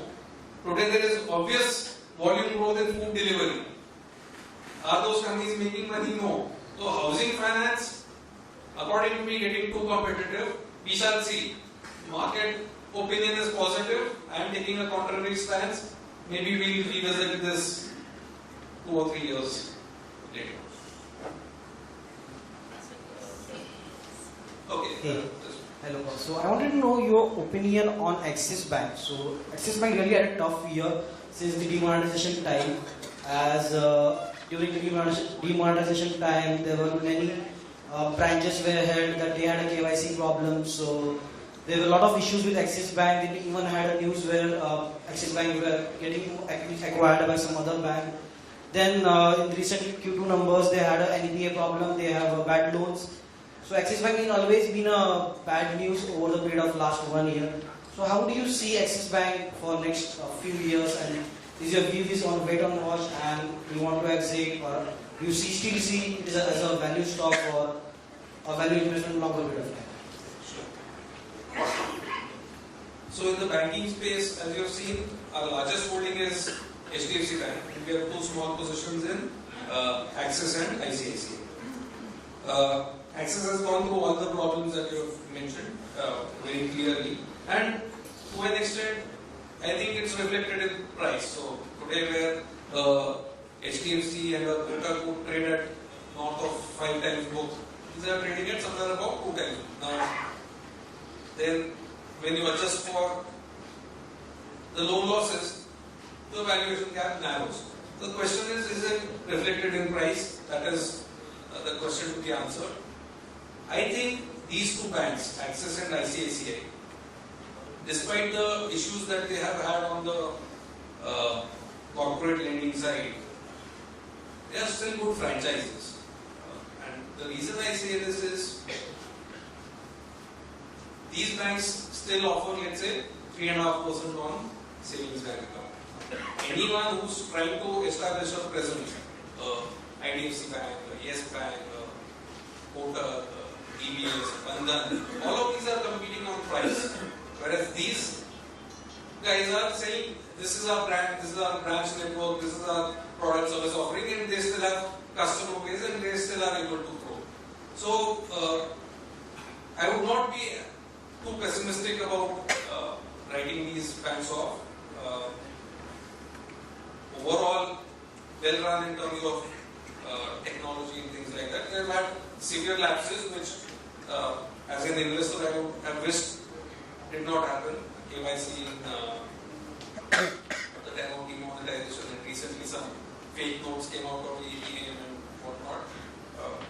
Again, when we think these are franchises, it's not just our opinion. You have seen the news stories where Bain Capital and others have participated in terms of taking stakes. So in India, banking is a space which is still one where there is license Raj. You and I cannot, even if we know to run a bank, we cannot go and set up shop, rent out the office space and start a bank. We need RBI to allow us to do that, and that doesn't come too easily. And again, all the corporations are ruled out. So Piramal Group wanted to indirectly have a stake, they could not. So Piramal's, Tata's, Ambani's, Birla's, all these are out. 2/3 of the business is still with the government. So good franchises, people with good network, I think still have good possibilities. The question is actually also a continuation of his question on Axis Bank. So you think the RBI saying that all the NPAs have not been recognized back and fully reflected in its stock price today, the Axis Bank, because this NPA issue recognition, even the great one in the industry keeps talking about it. And second question, which is really about the future, and whether it's future skills or future stocks that you pick up, is a comment that you made on Amazon and a few other companies where valuation is very difficult because it's probably going to be a new way of valuing. And there's a whole world over there that is emerging and which is also listed. And the PE guys seem to have found a way to value it, but is it of relevance to our fund to be able to figure out a way to value it and acquire that future which we are still trying to figure out how to value? Sure. So Amazon being a case in point. Sure. So RBI and the bank management typically don't see eye to eye. RBI being a regulator will always be more conservative. Banks will always be somewhat optimistic saying this loan will come back. So we saw this problem in the ES Bank, we saw this in Axis. ICICI hasn't reported it this quarter because that RBI report was not available and the inspection was not over. It will come the next quarter, and we have seen this across the bank. So those problems will be there in various banks, not in HDFC to that extent. But again, HDFC put out a note that one of the accounts we are negotiating. So again, HDFC 5 times look, that 2 times look. So one has to really make a judgment call on that. New businesses, venture cap kind of thinking, private equity kind of thinking, that's a different game. That is not the game we are playing. Again, it may not always be wise to go with new valuation methodologies. So, new valuation methodologies were there valuing Yahoo at some time or valuing real estate companies in terms of land bank and these many times land bank and things like that. Our approach is, if the cash flow is not coming, we don't know how to value. Simple, stick with that. Other people are better equipped to do venture capital kind of thing. And if we succeed at everything, then what will others do? So we need to keep some areas remaining for others. Yeah. Hello. Yeah, I have a question, but before that, one quick line. 10 or 12 years back, I was in US and I read the first book written by Parag Bhai. That's how I learned about the company. Then I came down and became BMS member.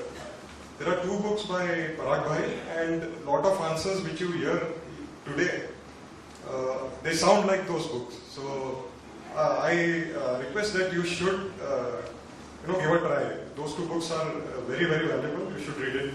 My question is about, we hear a lot of things about buying business, but I never hear, I've not heard a lot of things about when do we sell some business. So can you throw some light on that, some cases? Of course, 1 or 2 cases, things go wrong, you sell. But other than that, what are the points? Reason to sell, one, you have mentioned yourself, if things go wrong either on the business side or on the management side. So if you thought that the management is clean and competent and working in your interest, and if that is not true, then you need to sell. If the business characteristic changes for whatever reason, you have to sell.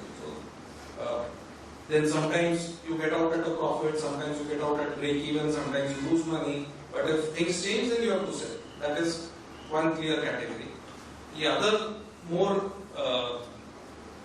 difficult thing to do is to sell when valuations become excessive, where management continues to be good, where the business is probably growing well, return characteristics are good, everything is good, but the market valuation just keeps shooting up endlessly. In which case, the easier path that we have found is not to do a one-off bullet exit. In which case, you keep reducing the weightage, and sometimes if things get too excessive, then you sell out completely. But otherwise,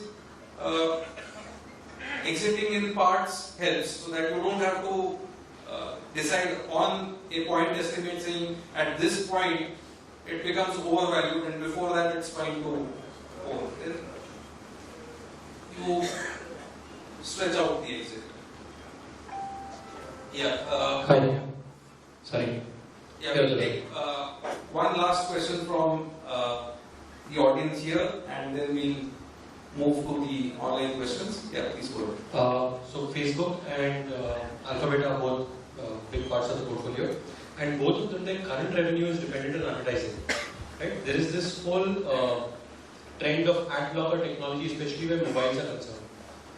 I just wanted to understand how do we think about it and what are the measures that we look at. Thank you.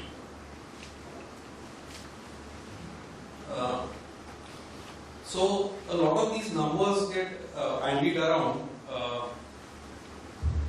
mainly saying on the cell phone, so many people are installing ad blockers, and that's a higher number as compared to the desktop browsers. I think that is something which may be statistically true, but on the realistic basis, very misleading. I'll give the reason why. Firstly, most of the content consumption on cell phones happens in apps and not on the browser. Bulk of the content. So if there is a Facebook app, and if Facebook wants to show you an ad, then even if you have installed a ad blocker on your browser, it will not work on the app. So there's no way of getting around app-based advertising. That is one. Again, same thing would apply to a YouTube app, for example, on Google or Google Maps app on iOS or on Android. Again, the ad blocker affects not just companies like Google and Facebook. It affects traditional media. It affects newspaper sites like, let's say, New York Times, Wall Street Journal, Times of India, NDTV.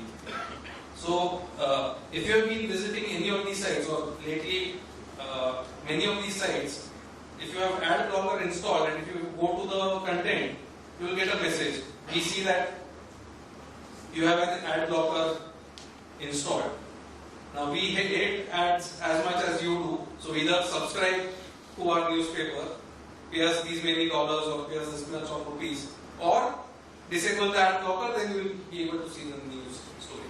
So it's a cat and mouse game. Both parties are playing, and finally you will not get content unless you are willing to either pay for the content or willing to see the ads. So I don't see that as so much of a problem. Okay. Raj and Nandan, maybe we can start. So whoever wishes to listen to these questions and answers is welcome to stay here. If you are bored enough, then tea and snacks are waiting for you outside. In any case, we'll break at 6:30. Break in our. Then read out the question.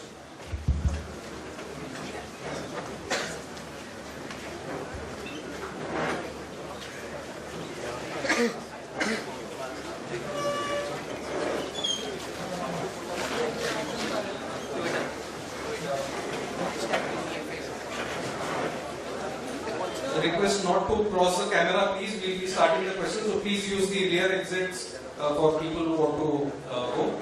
Nandan, Raj, you can start. Good evening to everyone online, joining us online. Before we start, I'd just like to mention our audience watching online that some of the questions that have been put up have been answered.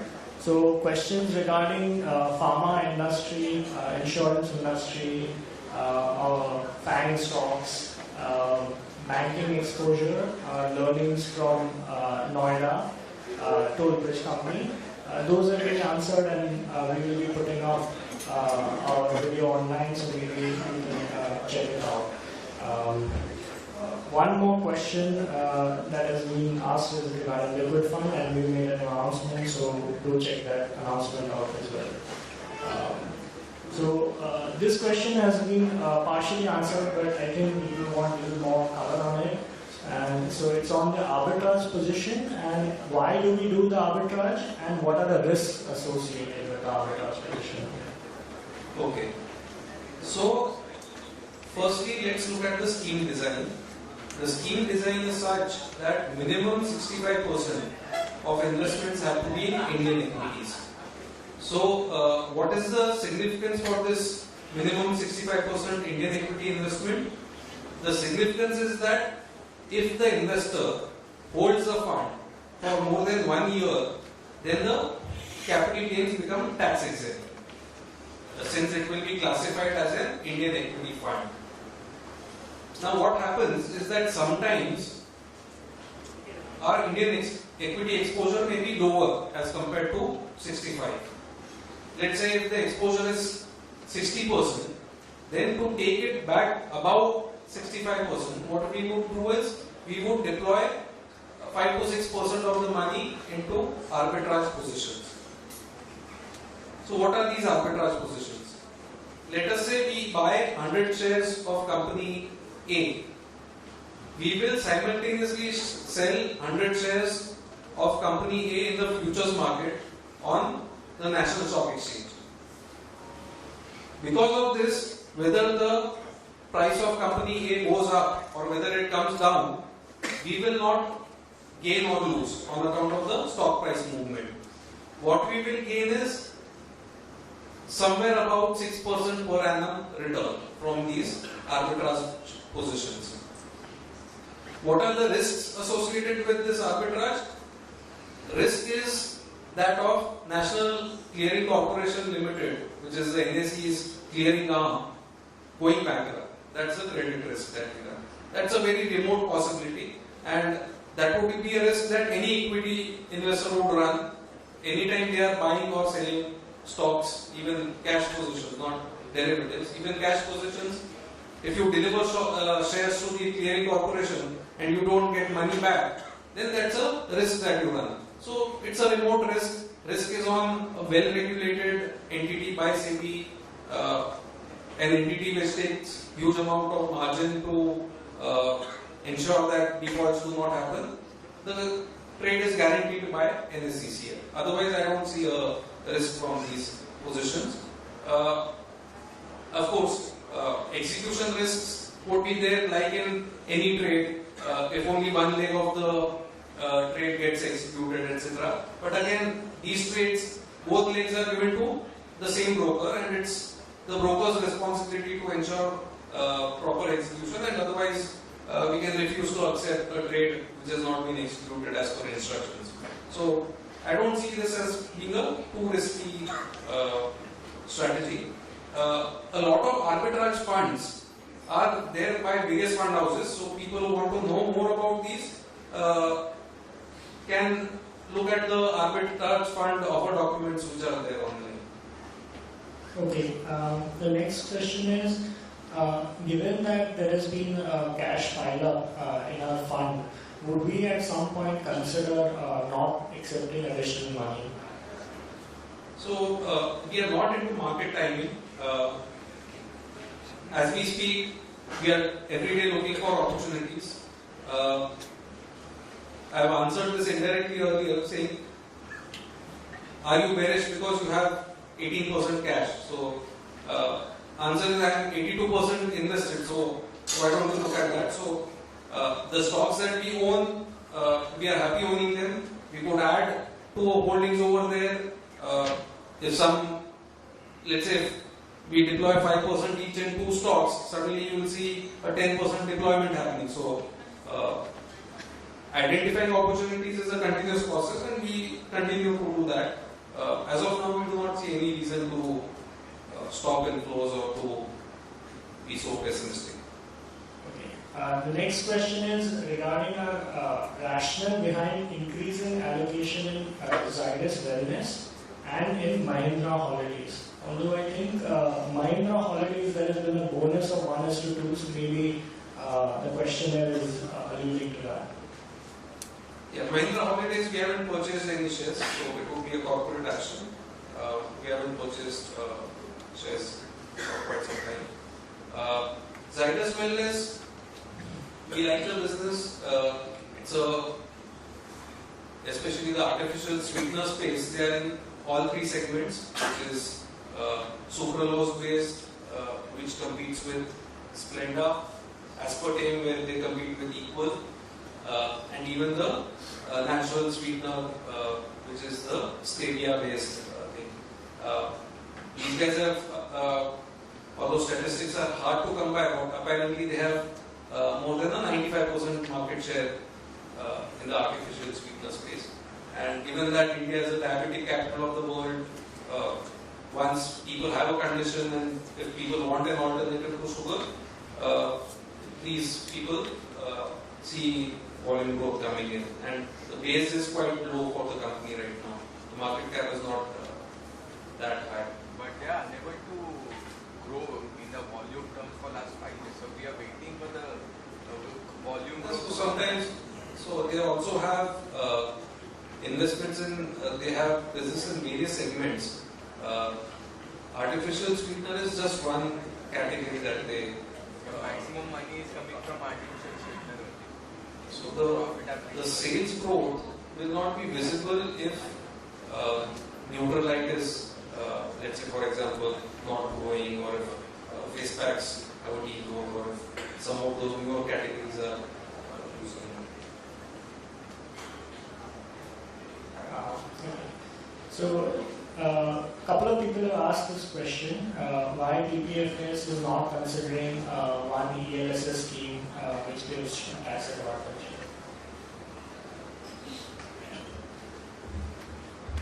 So, ELSS scheme is actually on our minds, but it's a little too early right now to begin that process. So I think the logical step would be first the liquid fund.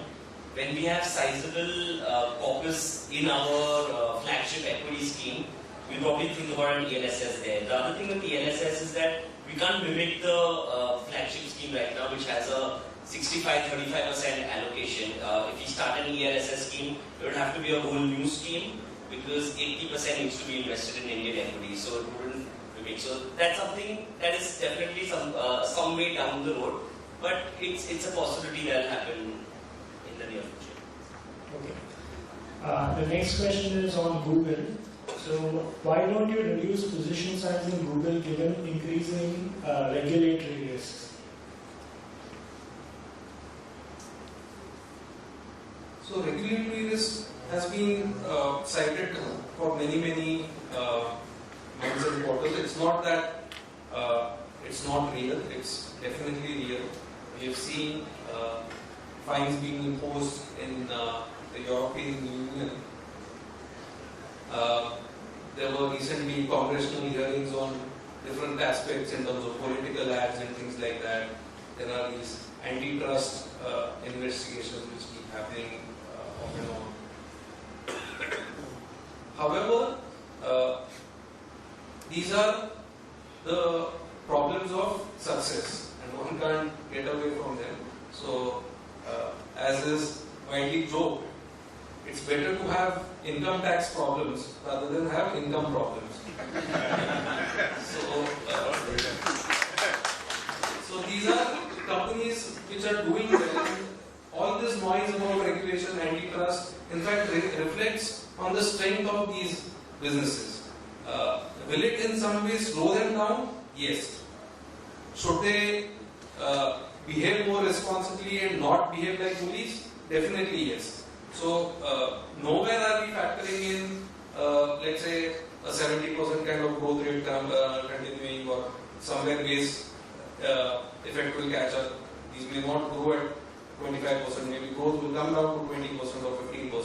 Still, there's a lot of shift that is happening in terms of people's time spent on mobile devices, on streaming video and audio, and on moving away from traditional media consumption to the newer forms of media consumption. Also, advertisers need targeted audiences and at scale. If we go back in time, let's say in India or even in a country like US, if you advertise in the major newspapers of the country and on 2 or 3 big channels, you would cover most of your audience. Today there is a huge amount of fragmentation which is happening of the audience. Now these are platforms which reach billions of people on a daily basis. Now such kind of platforms are difficult to replicate. So these will continue to be a big part of the marketing strategies of various advertisers. Okay.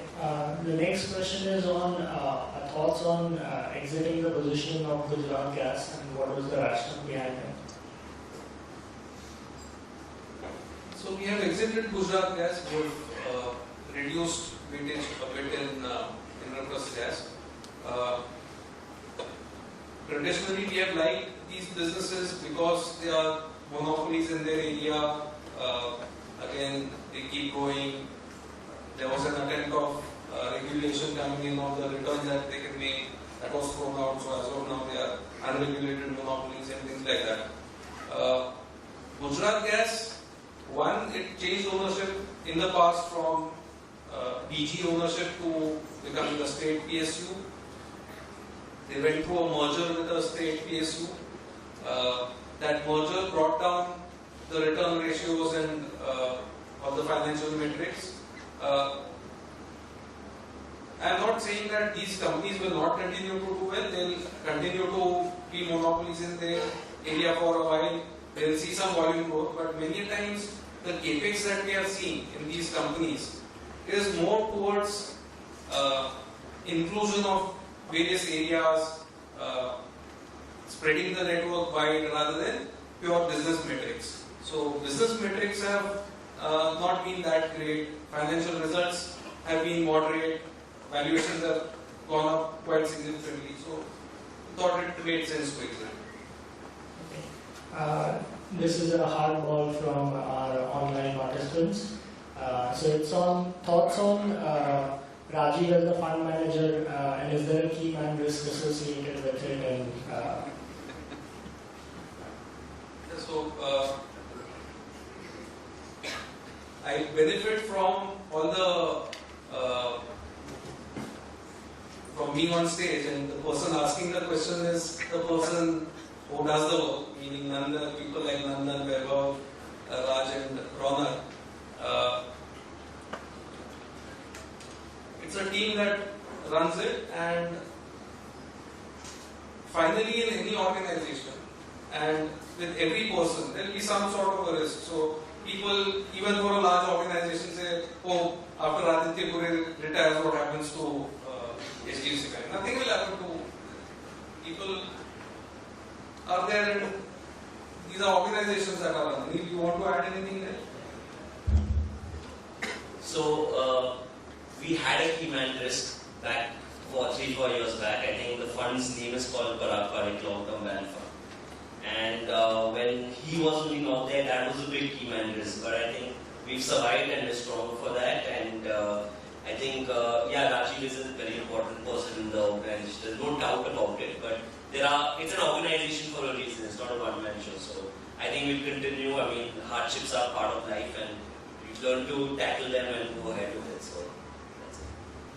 Yeah, so we have an investment team currently at about 6 people, planning to grow that investment team. The entire compliance team is handled independently, fund accountant is handled independently, there's a CFO. All those functions are well in place. And it's not just us. We have seen different fund houses see their CIOs move from one place to the other, right? It's not that people don't come and go. And at least in our company, as I mentioned, people are committed. So, although in the overall scheme of things it may not mean much, but I have an equity stake in the company of about 4 to 5%, and I'm not planning on going anywhere. My family money is invested here. Same way, Ronak has shares in the company. He invests with the fund. Our entire research team does that.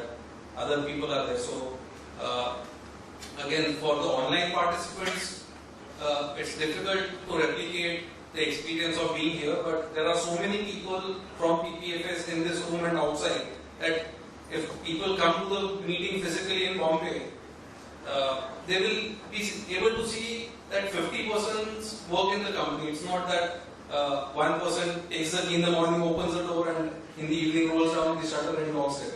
There's an entire organization that is there, which is running the fund. Again, this is difficult to replicate in Bangalore and Chennai as well, because a few of us will be traveling. It's in Mumbai where most of the people from the team can come and can be seen. Okay. The next question is on what prompted us to exit the MT Educare position? MT Educare? So the premise for investing in MT Educare was simple. It was one of the, I think, reputed brands in Mumbai for supplementary school training. And eventually we started growing into other areas like commerce classes, CA, tuitions. And supplementary education space itself is growing quite rapidly based on which numbers you want to see. But as a small brand which tried to grow outside of the home city of Mumbai and trying to grow into other areas, I thought they did a very good job in taking the brand further. And they showed long-term commitment to how they wanted to allocate capital. On the other side, if you see the balance sheet evolution in their company, the balance sheet was not recognizable after a point in terms of what we wanted to see, how the company was using money and deploying it, and at the same time what kind of earnings that it was generating or will be able to generate in the future. So all the stories aside, if you see one thing that the business is not generating the kind of numbers that you want and or you expect from the company to generate, and with the focus of the management going in too many directions, I thought it was prudent for us to step back. I don't see it as a right or wrong thing to do for the company. It's their call. But according to me, the original thesis of the company was not working out, so we stepped out of the investment. And more importantly, it was a very small part of the fund, which did not affect significantly when the value moved up or moved down. So we have to put that into context as well. Okay, thanks. So next question is, the participant says that he understands that we buy quality at a reasonable price, but is there a way to quantify it, let's say in terms of price to earnings, price to book, or other metrics? And what is sort of the range that you would be comfortable in, that you price to earning, price to book range that you would invest in or have already invested in? So the only correct method of valuing any asset from a financial perspective, whether it's equity, whether it's bond, whether these are real assets like aircraft leases or maybe real estate which is let out, is toward discounted cash flow. What are you paying out right now, and what are the cash flows that you will achieve through the life of the asset? That's the only correct method of valuing any financial asset.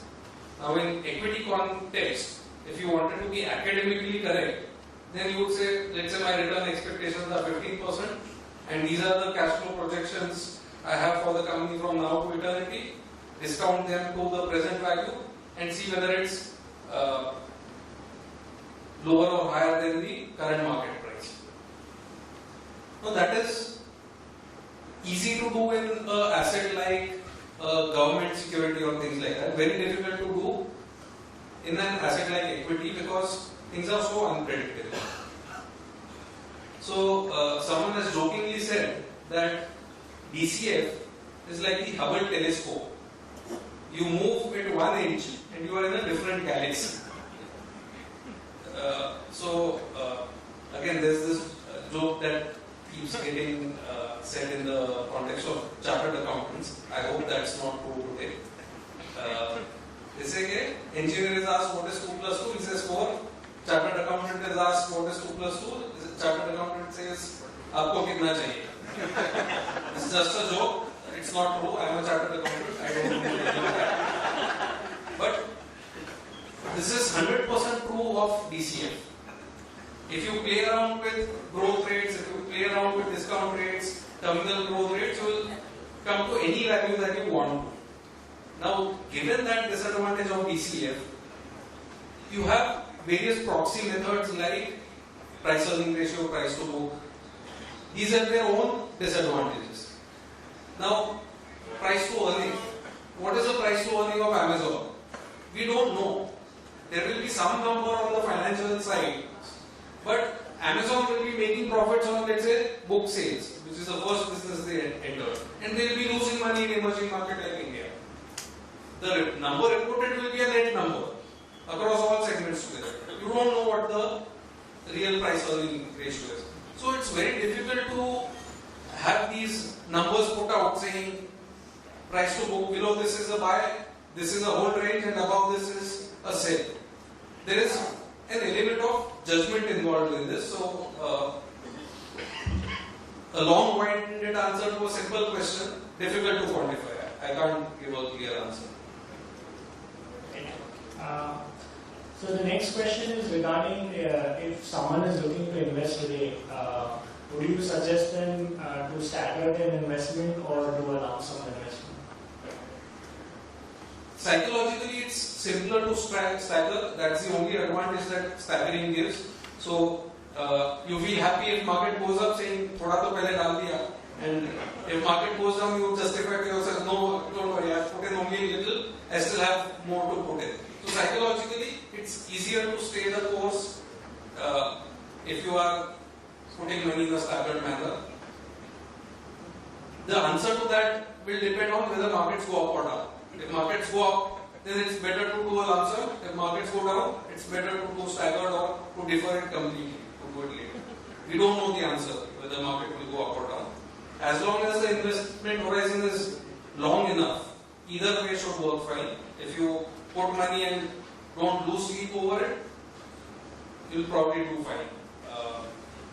The main objective is, in life, it is more important to be able to sleep comfortably rather than earn 0.5%, 1% more on your investments. So do whatever gives you more psychological comfort. I think the answer would be staggered in that case. So the next question is, how do you decide on, once you buy a stock, how do you decide on the weightage in the portfolio? And when you're, let's say, you're adding a stock and you're selling to cut an exposure, how do you think about what to sell when you're adding something in? Sure. So, people have done a lot of work on how many stocks to own, what weightage to give, and things like that. And it's still not a science, but there is some consensus emerging that, let's say, if you own very few stocks and very high weightages, let's say you own 2 stocks and put 50% of your money in each of those 2 stocks, then the risk is very high. Because if one stock goes bankrupt, you've lost half of your money if one company goes bankrupt. Whereas if you own, let's say, 100 stocks and you put 1% each in all 100, then even if the stock triples, on a portfolio basis, your return will be only 2% from that stock. So somewhere there's a golden mean in between. That number, most people say, is between 13, 14 stocks to 25 stocks. And that is what we try to do. Have stocks in somewhere in that range. Given that, let's say, if you are to own 20 stocks, average weightage would be somewhere about 5%. That should be the objective, as long as you are comfortable with the company. Unless it's a basket of stocks like we have in pharma, where we are looking at the whole thing as a basket and we have 1% in various companies. So that's looking at the whole as a basket. Companies where conviction is higher, the weightage would be more in terms of business conviction as well as valuation conviction, in which case the weightage would be higher. We will never buy at cost more than 10%, that's the regulation. So we would never go beyond 8 or 9% at purchase price. Yeah, so that's the range. So this question is regarding our announcement of liquid scheme. So the questioner wants to know that instead of liquid scheme, why not ultra short-term debt fund, and can you not do sort of STP with an ultra short-term debt fund? The objective is to keep it simple, given that most of the money will be invested in overnight CDLO and treasury bills. The right answer would be to launch a liquid fund. It's not to have a really wide variety of fixed income products. The objective is only to facilitate STP or to meet liquid fund needs. A short-term fund would be viable to run at a slightly larger corpus as compared to what we are envisaging. So operationally it's difficult without getting into too much detail on this, because there are these restrictions on sectoral weightages and issuer weightages and things like that which would become difficult. So what is our rationale for holding on to IBM position? So IBM is an interesting company. So if you look at when the new CEO joined somewhere in the second half of 2012, she had a clear strategy as to reduce the weightage of managed services, which is the commoditized part of IT services, and move to digital. And digital including cloud computing, analytics, and you can see that in the investments that they have made in IBM. So if you see cloud computing, it's the number 5 or number 6 player in cloud computing. In analytics, if you look at various statistics or metrics, you will see if artificial intelligence analytics or predictive analytics, Watson comes in the top 3 or top 4. So they are invested in the technologies, and they have always pioneered the technologies that they have invested in. So they have created waves after waves. This is the only time in history where the waves are distributed across several companies. Many technology companies are also participating in the same trends, and they are competing quite fiercely with IBM's traditional business. So the question is why we own IBM? Is that every time you see, first of all, it's cheap in valuation terms. The cash flows are generated by the existing business as well as the new business, and it keeps generating these cash flows consistently and steadily. It has consistently bought back shares, and it has also increased dividend payouts over the past. So financial metrics wise, the company makes sense to look at.